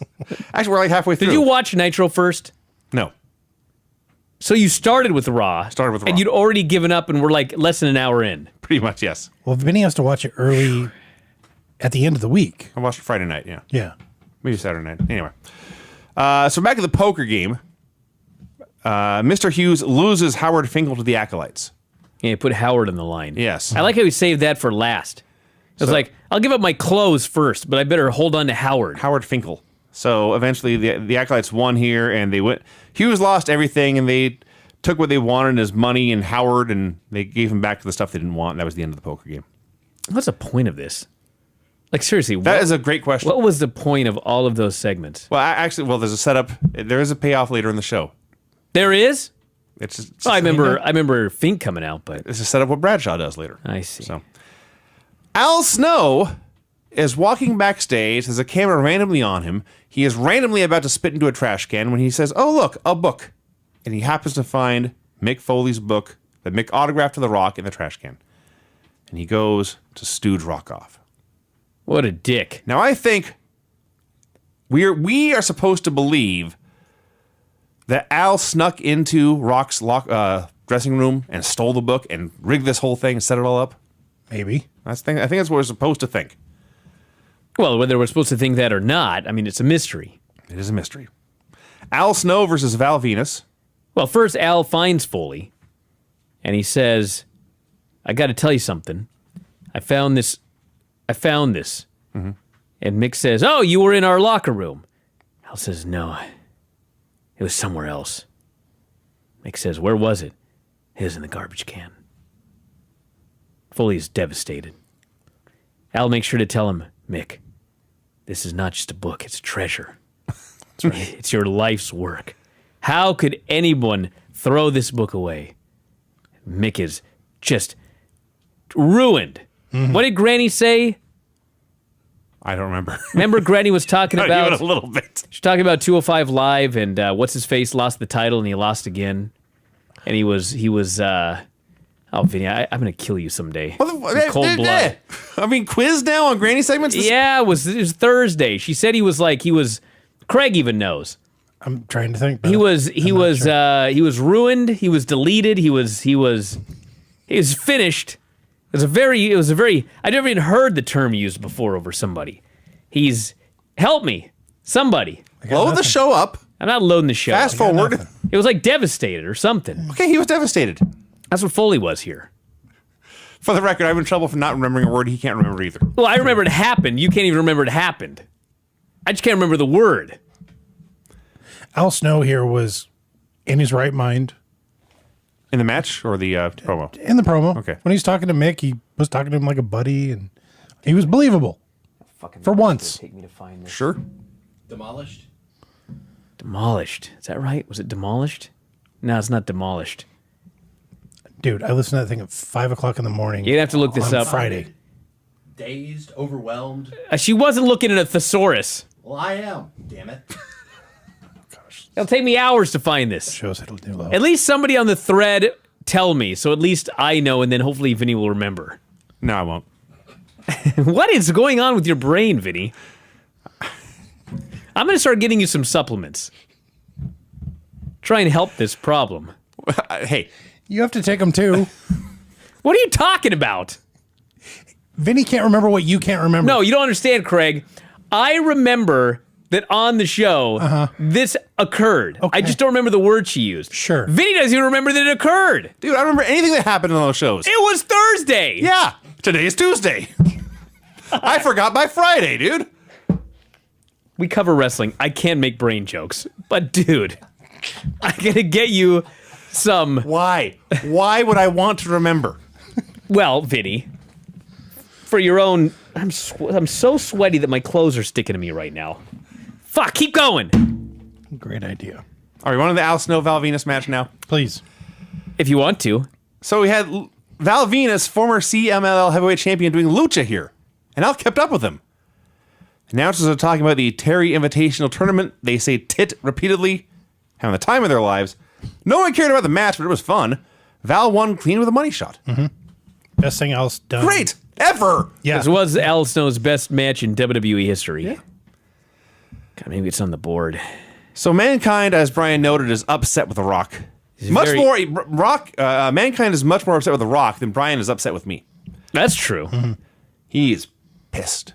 And Rock, first he doesn't know what he's talking about. And then when he tries to he tries to defend himself or even counterattack, but Mankind just overwhelms him. Think about that for a minute. Mm-hmm. That does not happen very often. So Mankind's pissed. He says, we're done. I can't take this anymore. You need to grow up. We're going to have one more match tonight, and then I'm sick of it. And then that's it. And he walks out, and I mean, he had some good points, and his delivery was fantastic, but I'm having a hard time feeling bad for him because Rock has been the same guy since day one. He's been The Rock every time. What did Mankind expect? Mm-hmm. Well, it was the straw that broke the camel's back, Vinny. That's what it was. Rock finally stepped over the line here. But he's been stepping over the line It every doesn't second. matter. It doesn't matter. He just snapped. He hit his wall. You know what this is like. What's it going to I have no wall. You're about to hit it in about I 5 minutes perpetual here. snapping. Yeah. Do you remember at least Chowder from the Granny Show? I do remember Chowder. Okay. Was That a makes move. me feel better. She hit him with Chowder or Yes. something? Yeah. You chowdered him. Something like Well, that. what? I think that what happened in the match was there was a cravat, and she wrote down Chowder. That's the only thing. That's the only. That makes sense to you. Well, she didn't fucking see Chowder. So something she said, I heard Chowder. Now I got to Okay. think. Maybe it was a shoulder. Because I can see scribbling shoulder and Maybe. Chowder coming out. I think she's heard cravat, and it was just too weird. Okay, Rob thinks he's got a solution here. No, actually, I don't. I'm just going to ask, could the two of you please kiss and make up? Because I'm having a lot of flashbacks from the argument I had with Mrs. Producer Rob on Saturday night. Oh, get out of here, Rob. I'm not kissing Vinny. You kidding? You could do worse. Wow. I didn't say that, Vinny. Talking to me or you? Either way. I did not say that. Yeah. Boss Man versus Show was supposed to happen, the Big Show, but right before the match, the Big Show's in a hallway by himself. There's a cop there. There's no other human being in 100 yards. And this is how the Big Show gets the news that his father has passed away. No one called him. Dude, they went to the building. Yeah. That's ridiculous. Oh, come on. I've never had the police come to tell me someone's died. Well- I've had a lot of phone calls, text, honestly. I mean, as it turns out, it is ridiculous. Yes. But I mean, So, I thought it was very nice of the police officers to go there. So Boss Man wins via forfeit. He insists on being announced the winner and having his hand raised. Can we talk, by the way? I know we glossed over the Foley thing with The Rock, but that's one of Foley's all-time great promos. Yes. All-time great promos. He shut down The Rock. Yeah. Told him to piss off. It was awesome. He was great. New Age Outlaws versus the Acolytes. So right away, the rope breaks. And they just keep on running the ropes. This turned out to Yes. be really fun. Well, the rope, it breaks, and so it's kind of loose. It's just loose everywhere. So Billy pretends it's tight. yeah, like no one will notice. And finally, Farouk's like, this is just dumb. Yes. So he takes a chest first bump into the corner, grabs the buckle, does his giant backwards bump, and Yanks yanks it the out. entire top rope off. Yes. He did a. When he hit the buckle, he went. "Ugh," and fell backwards. And I cackled and laughed and I cried. I cackled and laughed and cried when he picked up the turnbuckle and started beating Billy with it. Yes. Because it's legal. It's part of the ring. So I don't know how, but somehow this match with a broken rope that they should have gone home immediately and just canceled the whole thing, they stuck with it. They had a really good tag team match. Yes, they did. Hey, listen, I saw dudes wrestle each other in a match with no mats, Yeah. no canvas, and no turnbuckle pads. Yeah. So in the grand scheme of things, this was very safe. I guess it was safe, but it was kind of silly. Not to be outdone, Billy Gunn went to take the steps and didn't put his hands up or anything and just bounced his forehead off that the how that steps. happened? Comes up bloody. Yeah, I saw that too. Because, it wasn't dangerous enough. Yeah. So somewhere in here, Howard Finkel slipped a chair into the ring to help the Acolytes, but it backfired, and the Outlaws ended up winning. So the Acolytes were upset. They gave Howard a wedgie. They dragged him backstage, and afterwards, I'm not making this up, Bradshaw threatened to rape Howard Finkel in the shower. Yeah. That was Boy. the payoff. Man, oh man, that was pretty weird, huh? That was crazy. Yeah. Wonder where they got that idea. Michael Cole goes to interview the new Brood. Apparently, before this segment aired live, they basically told the fans to give him a standing ovation. It worked. It worked. This was the night after the first ladder match they had. I guess that was the finale of the tit. Yes, the tit is done. Yeah, somebody told you that a few weeks ago. I wasn't listening. I know. I didn't want to believe it. Now there's a fucking cat meow. It's just... No one can hear it, dude. Just ignore the cat. You're the one that heard it originally. Well, I did. That's true. You don't hear it right now? I do. Okay, well, if you can hear it, they can hear No, it. they can't. Doubtful. Do you want me to explain the technology No, here, Vinny? I don't want you to explain anything after All it right. again. So the new Brood comes out, and the first thing they say is, we are not the new Brood. We are Matt and Jeff the Hardys. I should add, by the way, that Kill this cat. these two guys, and also Edge and Christian, when they come out, they're selling everything. Every part of their body here. Well, it was weird because, Matt... Let me see if I can figure this out. Christian was not selling anything. Edge no, was yes, he selling. was. Edge was selling. I think Jeff was selling and Matt was kind of selling. Christian was selling. They were all limping. Not when he walked down the aisle. He's grabbing his ribs. Oh, man, he strutted down that damn aisle, doing the fake lats. I was astounded. I was staring a hole through that guy. So Edge says, look, that series could have gone either way. All 4 of us got a standing ovation. And he says, now, guys, I'm shooting here. It was an honor. And they all shake hands. Listen, on the grand scheme of shooting between the two shows, I'm okay with him saying we're shooting here. It wasn't. I don't know if they knew it was going to happen on Nitro or what, but I'm sure they did. it was amazing. Okay, so this segment was all fine, even with that line, and then it just gets weird. Terry, who was the one who was holding the TIT in the first place, The tit. she was holding her tit. She comes out with Gangrel, who used to manage both these teams. Am I wrong, or was this the first promo that Gangrel ever cut in his whole life? I want to agree with you No, because there's a notorious one. I think it was on Heat when the Brood was still Gangrel, Edge, and Christian. It's notorious for being just rotten, awful, terrible. So this was the first Raw promo. Yes, that's Okay. probably. I That's wanted to probably agree with Bryan because his teeth were in the whole time true. Okay. and he sounded ridiculous. Yeah. No, there is a famous. Dude, teeth aside, his promo was terrible. There's the famous promo where Gangrel was so terrible that Edge had to take over, and not that Edge was their pick to be the guy anyway, but that was like the moment where like, okay, we were riding this guy, and if you go back and watch, Edge's promo wasn't very good. It wasn't Gangrel. It just wasn't Gangrel.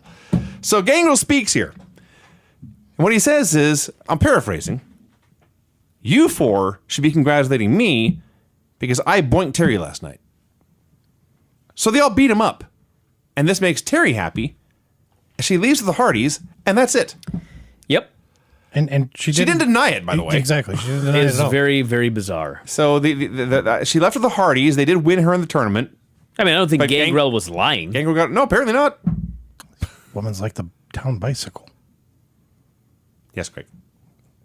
So I'm assuming this is the way they wrote Gangrel out of the show Hope so. because there's nothing left for him to do at this point. You watch, he'll be back next week. I probably will, but all right. GTV shows that the cop who told the Big Show his father was dead was in fact an actor hired by the Big Boss Man, and Jim Ross was furious. Did either of you write this down? No, I didn't write it down. I can't. What in the hell, by God? Are you kidding? Are you trying to tell me, Jiminy God Almighty? Jiminy God Almighty. That's a quote. Yeah. I laughed and I laughed and I laughed and I laughed and I laughed. I'm going to steal that one. Jiminy God Almighty. Jiminy God Almighty. I can't believe it. You start saying that instead of your curse words, and Granny's going to come back to this show. I flat out told her, don't listen to this show anymore. Main event: Rock and Sock Connection versus the Hollies. So Mankind doesn't want to be in the match. Doesn't even have his mask on, but he's still wearing his shirt and tie. Wait, no, he vowed. Oh, he was wearing it earlier. I guess that was true. He vowed to come out for this match, and then they were done. I don't know why he bothered vowing to come out. Didn't even bring his tag belt down to the ring with him. No. So he spends the entire match sitting on the steps with his back to the ring. Rock goes the whole way. Every once in a while, he looks over his shoulder with sadness in his eyes. Fans chant Rock and Sock. Mm-hmm. And there's one time where Rock like cuts the Hollies off, and all 3 guys are down, and Foley stands up, and everyone goes crazy. And then Foley changes his mind, and he just sits back down. That was awesome. They gave him a hope spot. Yep. And finally, Hunter runs down, pedigrees the Rock. Foley never moves. And one of the Hollies pins the Rock, and the Hollies are the tag team champions. The fucking Hollies. Yeah. Beat the Rock and Sock Connection for the tag team titles. In fact, I don't remember this. No. So Hunter's up on the stage celebrating, but Austin shows up and beats his ass. He throws him into the ring, and Rock's about to lay him out, but Austin flips off the Rock, and he stuns Hunter instead, and that is the end of Monday Night Raw. Well, then they have the Raw Extra attitude. Extra Okay, Attitude. did you guys watch this? I was in and out of the room I when it fast aired. forward through most of it. There was a lot of beer drank, and Hunter took 4. count 'em, Austin stunned 4 him. stunners. Listen, it Over and over again. It was Austin drinking beer and stunning Hunter over and over again. I was like, whatever. And then the last 1 minute of this is like the best silent movie you ever saw. That's true. It was actually playing again when I walked in the room here. Brian, I'm not sure where you were. I think Craig was somewhere. So after like 5 stunners, and Austin is just The glass is breaking. His music's playing. Chug a beer, stun Hunter. Chug a beer, stun Hunter. Several times over and over and over. And finally, the music stops, and Austin gets 2 beers, and he offers one to Hunter.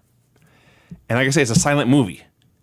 And Hunter shakes his head back and forth no, and says, "No, you'll kick me and stun me." And Austin says, "Please, please."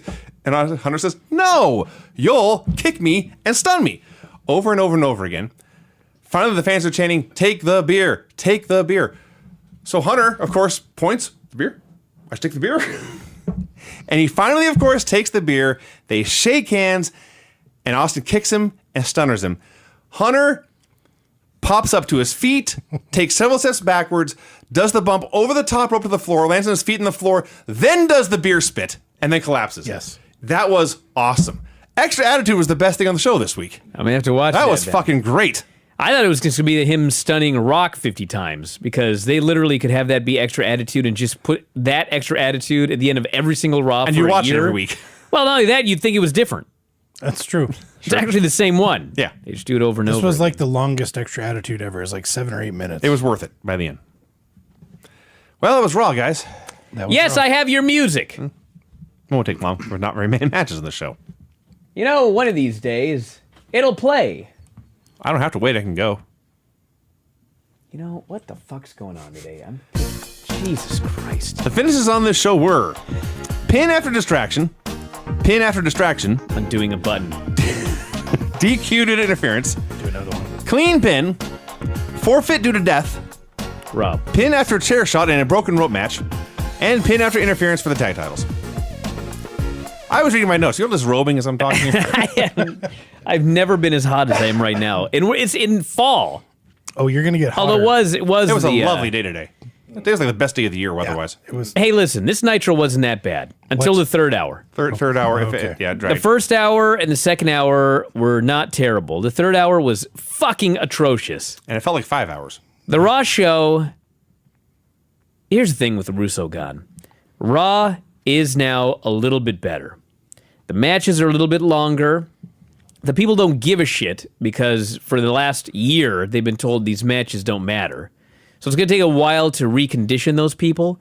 But overall, it's like a much better wrestling show now.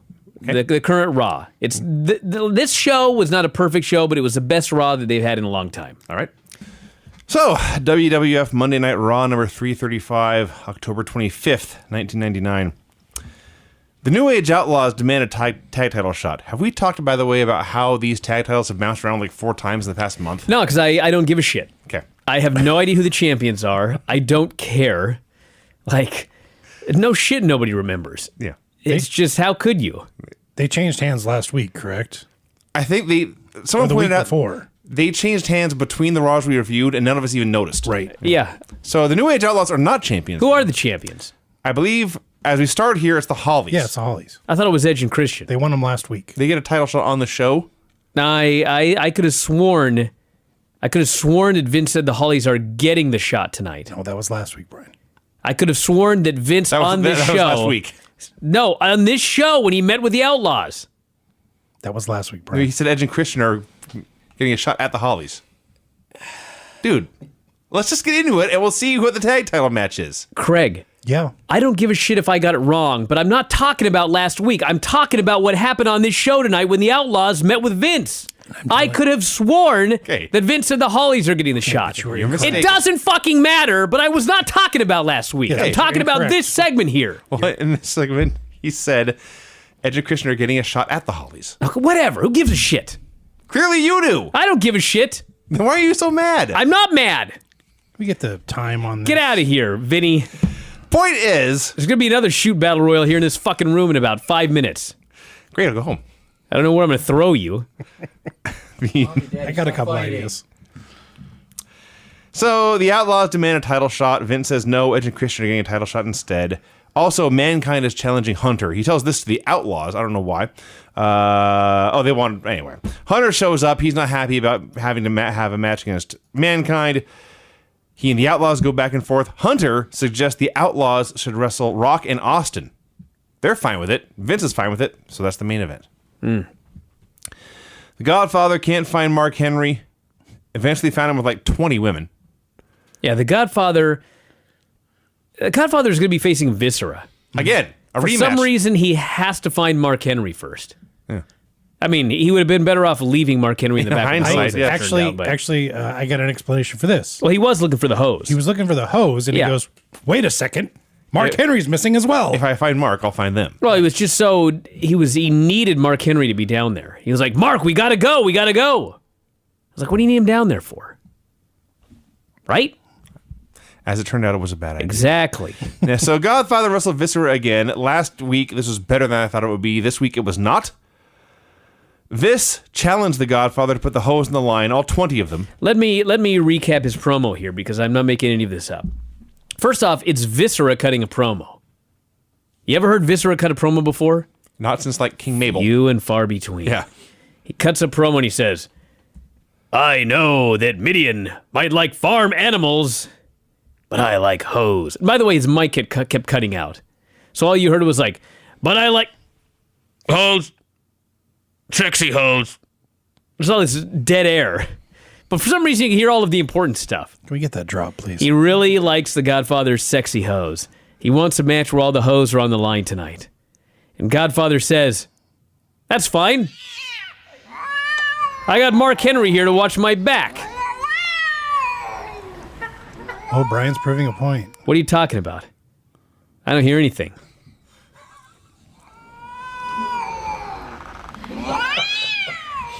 Vinny, what are you doing? You petty man. He's so proud of himself. I don't know what your problem is. 7 days he was sitting on that one. 7 days he's had time to plan his revenge. The bad thing is he probably thought of it this afternoon. Finally came to him in a dream. Well, if it makes you feel I have better, no idea what you guys are talking it about. makes you feel any I don't better, hear Brian, anything. I heard that. Well, I didn't hear anything. So let me continue here. So Godfather says, that's fine. I got Mark Henry here to watch my back. And Viscera says, Mark, if I win, you can... Look at this idiot. Rob, you're I killing am. the show. I am looking at an idiot. I'm trying so hard to just do a show here, despite all of this insanity. So anyway, Viscera says, if I win, Mark, you can do whatever you want with those hoes 24/7. So yeah. You'll never guess what happened. Mark Henry turned his back on the Godfather, helped Viscera win. Yeah. Yeah. So Viscera has the hose now. Yep. He makes them all leave. Two of them, they pointed out, are loyal hoes. The exact terms they used. They were tending to the Godfather. Viscera didn't like it. Hey, that's much better than disloyal hoes. The best kind, actually. Yeah. Viscera didn't like it, and so Viscera, the 500-pound man, beat up these small, skinny women. That was repulsive. Yeah. He first he just booted one of them onto their ass. And then he gave a big splash. And then He power slammed one, I he think. gave the other one the world's strongest slam. Yeah. And then they showed a replay after the break. And as appalling as it was that he beat up two women, in close second to that is the fact that Viscera is getting a push. Well, yeah. Yeah. Why are we pushing Viscera? They kept trying. They had great faith in the man. Why in the fuck are we pushing Viscera? He was the king of the ring winner, a SummerSlam. That was main in event. 1995. That was and 5 years- Clearly a mistake. 5 years before this. They're Dude. trying it again now, and they're trying it again 5 years after this as Big Daddy V and ECW. The hose are stretchered out. They replay it again. I don't get it. Turns out you can't push Viscera as a wrestler or in real life. He's big man. Right, see. Cole interviews The Rock, who says he'll team with Austin tonight and then face him in the three-way at Survivor Series. The women are loaded into an ambulance. The Dudleys are laughing about it. They say they'll beat up Kane tonight. They're about to make some kind of joke when the camera abruptly cuts away. And somewhere in here, Jerry Lawler referred to the man as Bubba Ray Douglas. Bubba Ray Douglas. Didn't catch that. Yeah. Hollies versus Edge and Christian. For the tag titles. It was for the tag We have titles. no idea who the champions are, Craig and I do. nor do we care. I just think it's funny that the Hardys win the Terry Invitational Tournament and Terry and the money, but Edge and Christian get the title shot. Well, So, That's true. I didn't even think about that. Yeah. it is very possible the Hardys have won and lost the tag team titles actually, it's true. multiple times That may have happened. That's fair. in the last couple of weeks. So the match goes 3 minutes. Too Cool attacks to the DQ. Too Cool. Yeah. Yes. They've debuted Yeah. Scott Taylor and Bryan Christopher, Yes. as they are described. Who Jerry Lawler no sold. Who's that? Well, they both did. The announcers are both like, who are these guys? Well, Never seen him before. Lawler recognized Scott Taylor, but he claimed he did not recognize Bryan Christopher. I see. Yeah. So the Hardys make the save in their debut. Too Cool gets destroyed, and then somebody's horrible music gets played. That was it. Yeah, whose music was that? Is that Too Cool's music before they got It's not their famous one. their improved theme? Yeah. So remember last week when Moolah and May broke up? Yeah. They're back together. Well, they had a Granny and Sylvia are still friends. I see. You have little tiffs here and there, and you punch each other out, and Really? you kind of get think back. Yeah. Oh, you guys weird. wouldn't know anything about that. am I in danger? But anyway, no, she's in no. there with Michael Cole. Three of us, Michael Cole says Moolah has a huge announcement tonight. And before she can begin, May says, I want to thank you so much for being the oldest person I ever wrestled. And she was so sincere. Yeah. Well, she was, I'm sure. And she made sure to say, I mean that in the nice way possible. Yeah. I don't mean that in negative. No. So she announces that she's going to surrender the title and retire. And I've heard dozens of announcements like this. I heard one last night. I heard one last night. People always boo. Unless you are the fabulous Moolah in 1999 and you say, I'm giving up this title, everyone goes, yes! Like it mattered. You know Well- what I mean? Why did they even care? So Ivory comes out, calls them witches, demands her rematch clause. She will not let Moolah retire until she beats her for the belt. And then Ivory hit her with a lariat and pinned her in 10 seconds to win the belt. Yes. Mission accomplished. Then she beat the hell out of Mae Young, and she threw Mae Young over the top rope. Yeah. Mae Young grabs the top rope for dear life as she's going over. She's practically doing a pull-up. She whacks her hip and lower back on the hardest part of the ring. The apron. The apron. Falls her ass down onto the ground. And that was the spot right there. Don't draw attention to it. It was crazy. It was crazy. What are you talking about? Show's haunted tonight. I don't know what the deal is. Yeah, if you don't draw attention to it, it's not so bad. Prince Albert goes to talk to the Big Show. Says, listen, man, I like to wrestle you tonight. I like to compete with you, test myself, but I want you to know I'm not the big I'm boss not doing man." anything here, by the way. My hands are free. I can put them on my head if you want. Craig thinks there's some sort of gimmick right here. Put your hands in your head. Okay, don't move. Okay, Okay. I'll hang out here. So he tells Big My Show, shoulders are tired. I'm not the boss man.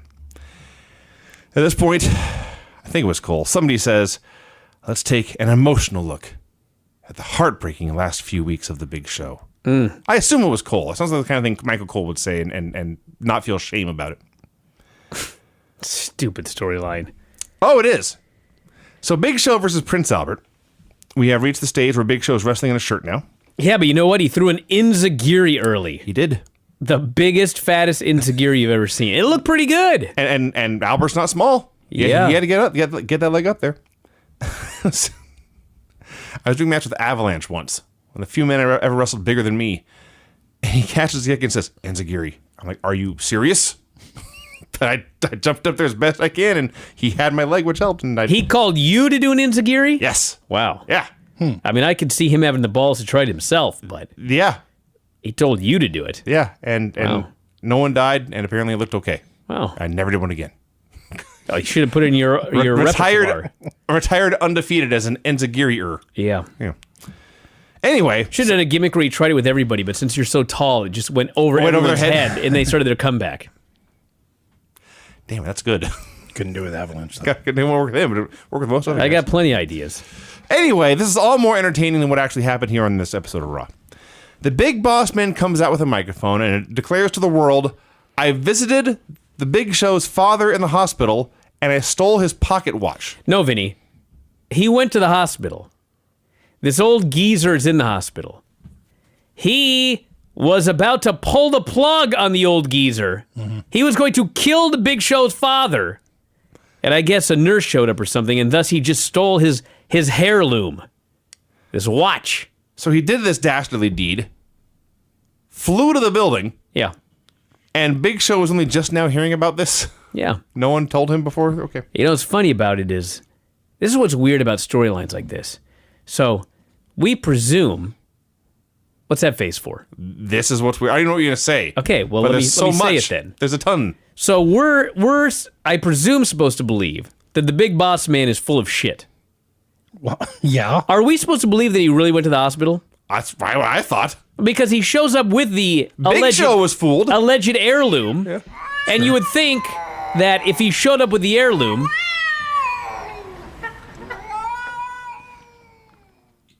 so I'm gonna go kill the cats now, Vinny, or should I just Go keep kill a going cat. here? Bring me a cat Okay, in. I'll go kill these cats. I'll be right back. Okay. Bryan's leaving to kill the cats. The most proud man you've ever seen. He's picked up the guitar like, oh, Jesus Christ. I'll be back. Do that with a guitar. Going to kill the cats with his guitar, which is a rib, of course, because that guitar is not cheap. Is it, Craig? It's kind of cheap. Oh. Oh, he's killed a cat. He better be covered in blood when he comes back in Yeah, here. hopefully the cats beat him. He's playing a concert. He played his note. I think that might have done it. Everything? We hear anything else now, or does it seem like it's good? It's quieter, Bryan. Thank God. Yes, Rob. Have I been replaced by Vince Russo and nobody told me? What are you talking about? Get out of here, Rob. Just, You need to start watching Nitro. Rob, just don't call attention to it and it'll be fine. Solve that problem. Where were we? So anyway, the point of this is, yes, Vinny, Oh, carry on. if the big boss man didn't really go to the hospital, then how did he have this heirloom that the big show responded to? That's why I think he actually did. We're supposed to believe Boss Man did go to the hospital.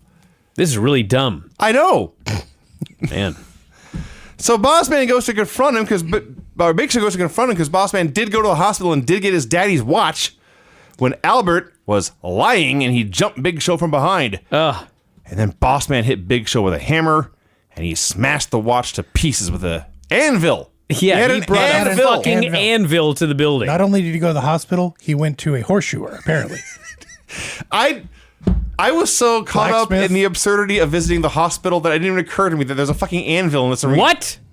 Are you kidding me?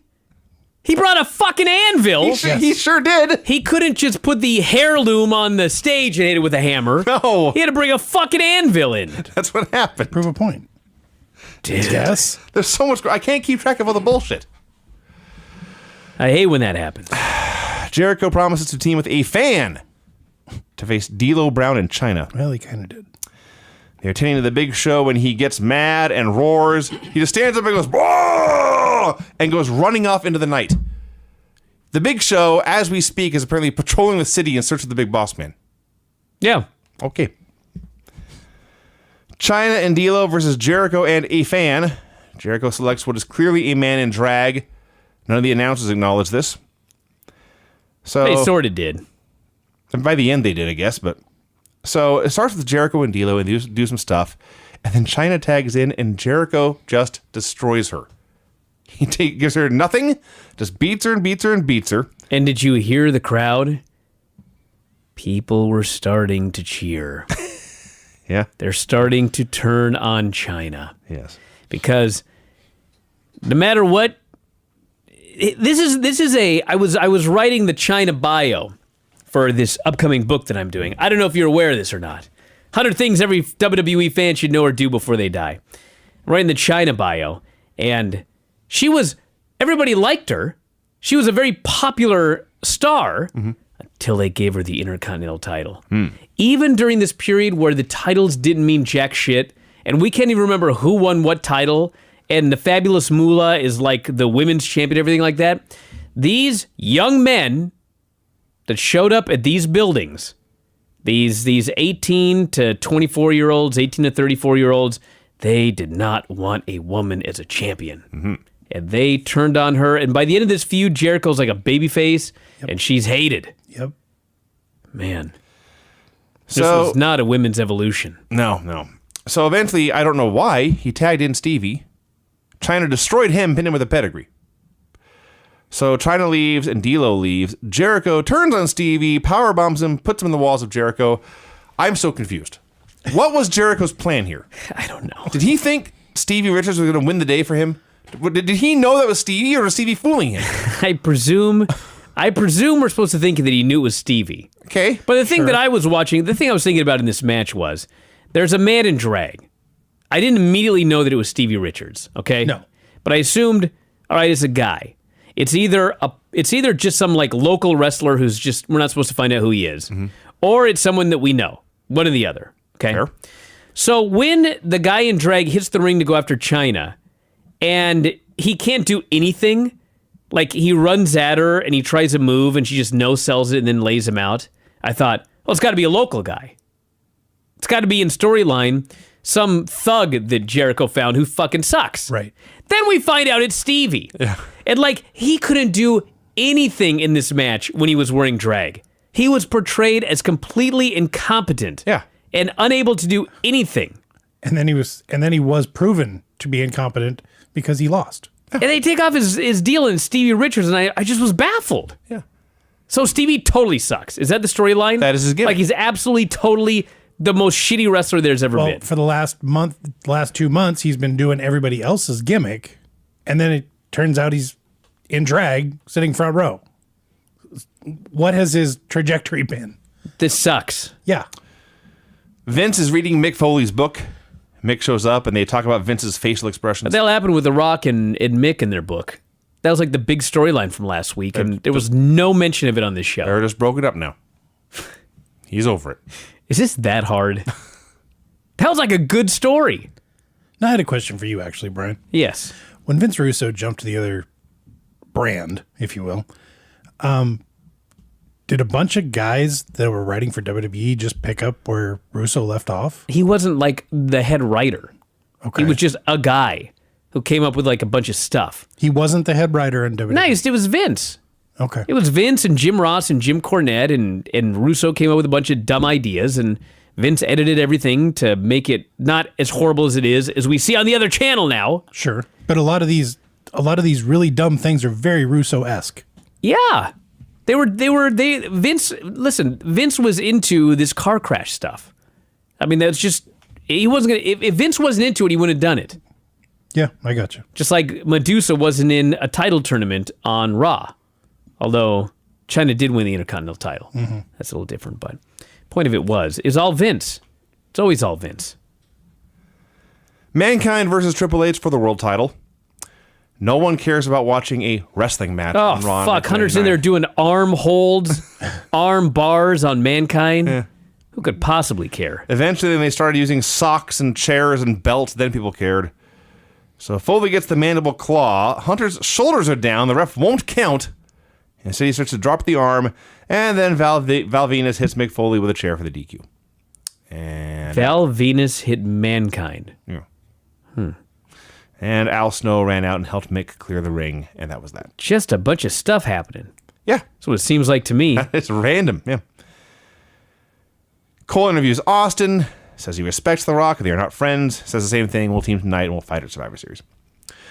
Oh, God. Michael Hayes interviews Steph. Mm-hmm. Oh, man. Steph she's starting to get just a little bit edgy. You know, Seth? Okay. She's not so innocent here tonight. She says, I am almost 100%. I'm starting to get a lot of my memory back, including start to remember a lot of wonderful things. And she gazes at Test. Yeah. The setup is we're looking sideways at Hayes and Steph, but there's a mirror behind them. In the mirror, we can see the reflection of Test and Shane warming up in the background, like shadow boxing and stuff. Yes. And this, I guess, gets Steph's motor running, watching Can Test you do that. imagine Shane holding the focus pads for you? Dude. For Test. Hit him harder. Harder. So she said she hoped Test beats up Bulldog, and at this point I wrote, sweet Jesus, this was terrible. Kevin Kelly interviews X-Pac and Kane. How does it feel, he asks, when people make fun of you? Like he doesn't know. Wow. That's not very nice. I'm So sorry. Tori told him it's not fun to make fun of Bubba Ray, but then his voice cuts out and he accidentally stutters and makes fun of him. He didn't mean to. It's just his own handicap. He starts to use his voice box, X-Pac tells him to stay out of he tells X-Pac to stay out of the match. X-Pac says fine, and then the Dudleys attack and they steal the voice box. Oh, Bastards. what could be worse? The match. This fucking match was actually very bad. Bubba Ray Dudley versus Kane. It's however long it went, 3 or 4 minutes of just Kane blatantly beating up 2 guys. Devon, it may as well have just been a handicap match. Devon's in the whole time. And then finally, even though it's been a handicap match the whole time, the ref just calls for a DQ. Fuck you. Tori's backstage going, X-Pac, you should go out there. He is your friend. You should go out there to help him. Finally, X-Pac lurches down to the ring. I don't know if he's injured or something, but boy, could he not run. And the heels fled. They ran away from X-Pac. Yeah, both of them. The Dudley boys. The Douglas boys. Everything about this was terrible and infuriating. Kelly interviews the Bulldog, who says Test won't remember anything about anybody. Yeah. He says, Steph is regaining her memory, but Tess will not remember anything about anybody after I'm done ramming his head into the cage over and over. Concussion humor. That's funny. I thought, man, I didn't think they knew about concussions. What is this fucking Bulldog talking about? So Test versus Bulldog in a cage match here in the middle of Monday Night Raw. Yeah, thank God they were in a cage. That sure kept everybody in and everybody out. Well, it's important that Test does his elbow off the top of the cage in this Yep. match here that no one remembers at all. I didn't. Nope. The posse runs in, breaks into the cage. Shane runs in, dives into the cage, overshadowing Test's dive with his own. The Mean Street Posse runs in and they like just climb over the top and get in. I'm like, why is there a fucking cage here? What's the point of this thing? Besides just something for fucking Shane to jump off. To Yeah. jump off of it. So then at the end, And Test, you forgot him too. well, yeah, at the end, the Mean Street Posse goes to leave, okay? So they're in the cage and they got to go out the door, right? Right. The door, in theory, is supposed to be locked. It's supposed to be, yeah. Did you see them leave? Just open the door and go. They walk over there, and Pete Gas reaches through, and he unlocks it, and they leave. I was like, this is so fucking stupid. That happened. So here's a question. Who won this match? Nobody. We all lost. I think Bulldog was out of the cage first, Bulldog vanished. so he must have left. I don't the know if cage. he Actually, won. you know what? I don't even know if he escaped the cage. Actually, one of the announcers did actually call attention to Bulldog actually not being in the cage, so he must have won. He must have won. So we don't know. It was never announced. There was no bell. There was rung. no announcement. No. We all lost. This by is watching bad it. professional wrestling. Yes. Hunter taunts the Outlaws for a while. I got more. Oh. So Shane runs down. He does his high cross under Rodney and Joey Abs, and Jim Ross is explaining to us. Jim Ross. Shane would do anything for his sister. I was like, have we been watching different shows? That is false. Wasn't he in charge of the ministry when she got Well, kidnapped? He did do that, What yeah. the fuck is he talking about? Well, Shane thought that was all for Steph's own good. Oh, yeah. His heart was in the right place So, Test. when she was Oh, kidnapped. there's another one. So the posse tormented leaves. for a week. Yeah. And Test goes after Joey Abs, drags him inside. Then he throws him outside. So I don't know why he brought him inside. Just throw him outside. And then he throws him outside, and the other two slam the cage door on Test's head. Yeah. Yes. Test does not sell it at all. No. It whacks into his head, and he stumbles back, and he just gets up. And then they play Vince's music, No Chance in Hell. Stephanie runs down to Vince's music, and they all, like, coddle I'm so each other happy in the I ring. didn't write this bullshit down. It was awful. It was so horrible. And you know how much Stephanie and Shane and Vince and Linda we're going to get leading up to WrestleMania 2000? Quite a bit. That's the main event of the show. The Acolytes go to the friendly tap. I can't take much more. The show's almost over. This thing. They go to the friendly tap. They have some conversation outside Oh about- my God. In 1999, Right. they shoot an angle. I'll let you say it, Vinny. I don't need it on my record when I run for mayor of Bothell. Well, they say something about how there's some guys in here who want to beat them up or something. They go into the friendly tap.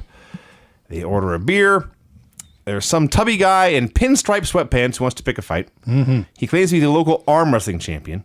They agree to arm wrestle him. They cheat to win, the Acolytes do. Yeah. They think it's just a funny joke. This guy's very offended. They go to pick a fight, and then one man does one of the dumbest things I've ever seen a human being do. Yes. He goes to Ron Simmons Yeah. and calls him a word that starts with a D and ends in Arky. Yep. Don't do this, everyone. No. Ron Simmons will kill you. He said this over Like and 5 over times. again. Yes. By the way, Like Farouk was, he was almost willing to like let one slide maybe, but then after the 4th one, it's like, okay, time to die. And then the acolytes unleashed hell. Yeah. There's just carnage and warfare and destruction and terror. I saw a body go flying through the air and land back first on the hardest part of the pool table.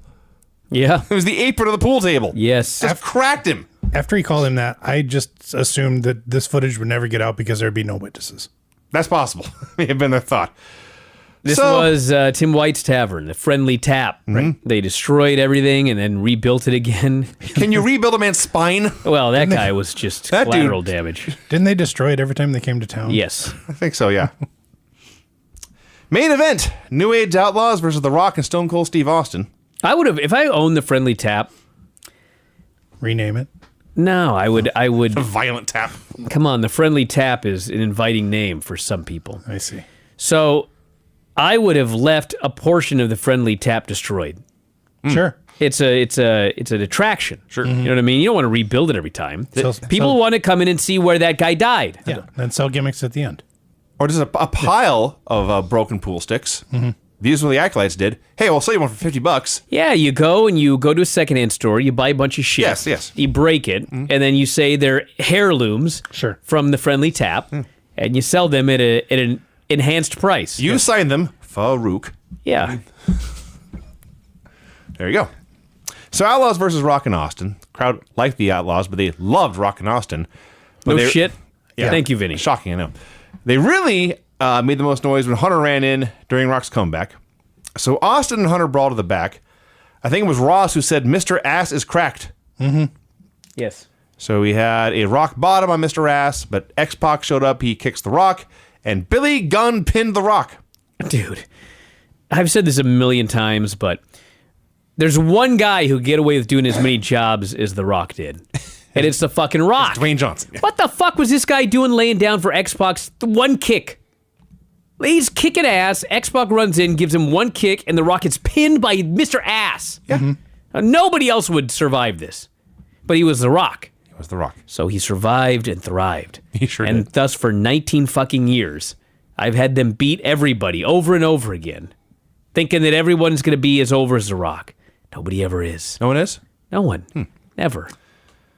So DX is a thing again. It was funny because they're all out there. So Anybody remember this? Anybody I did. remember DX reuniting for the 9th time? I remember they got back together. I did. I thought it was later. I thought it was after Hunter and Steph got married. They may do it again then. That's possible. There may be another reunion. I'm sure there's a bunch of them. Yeah, Maybe there'll be one in 2018. it's entirely possible. So Less likely by the day.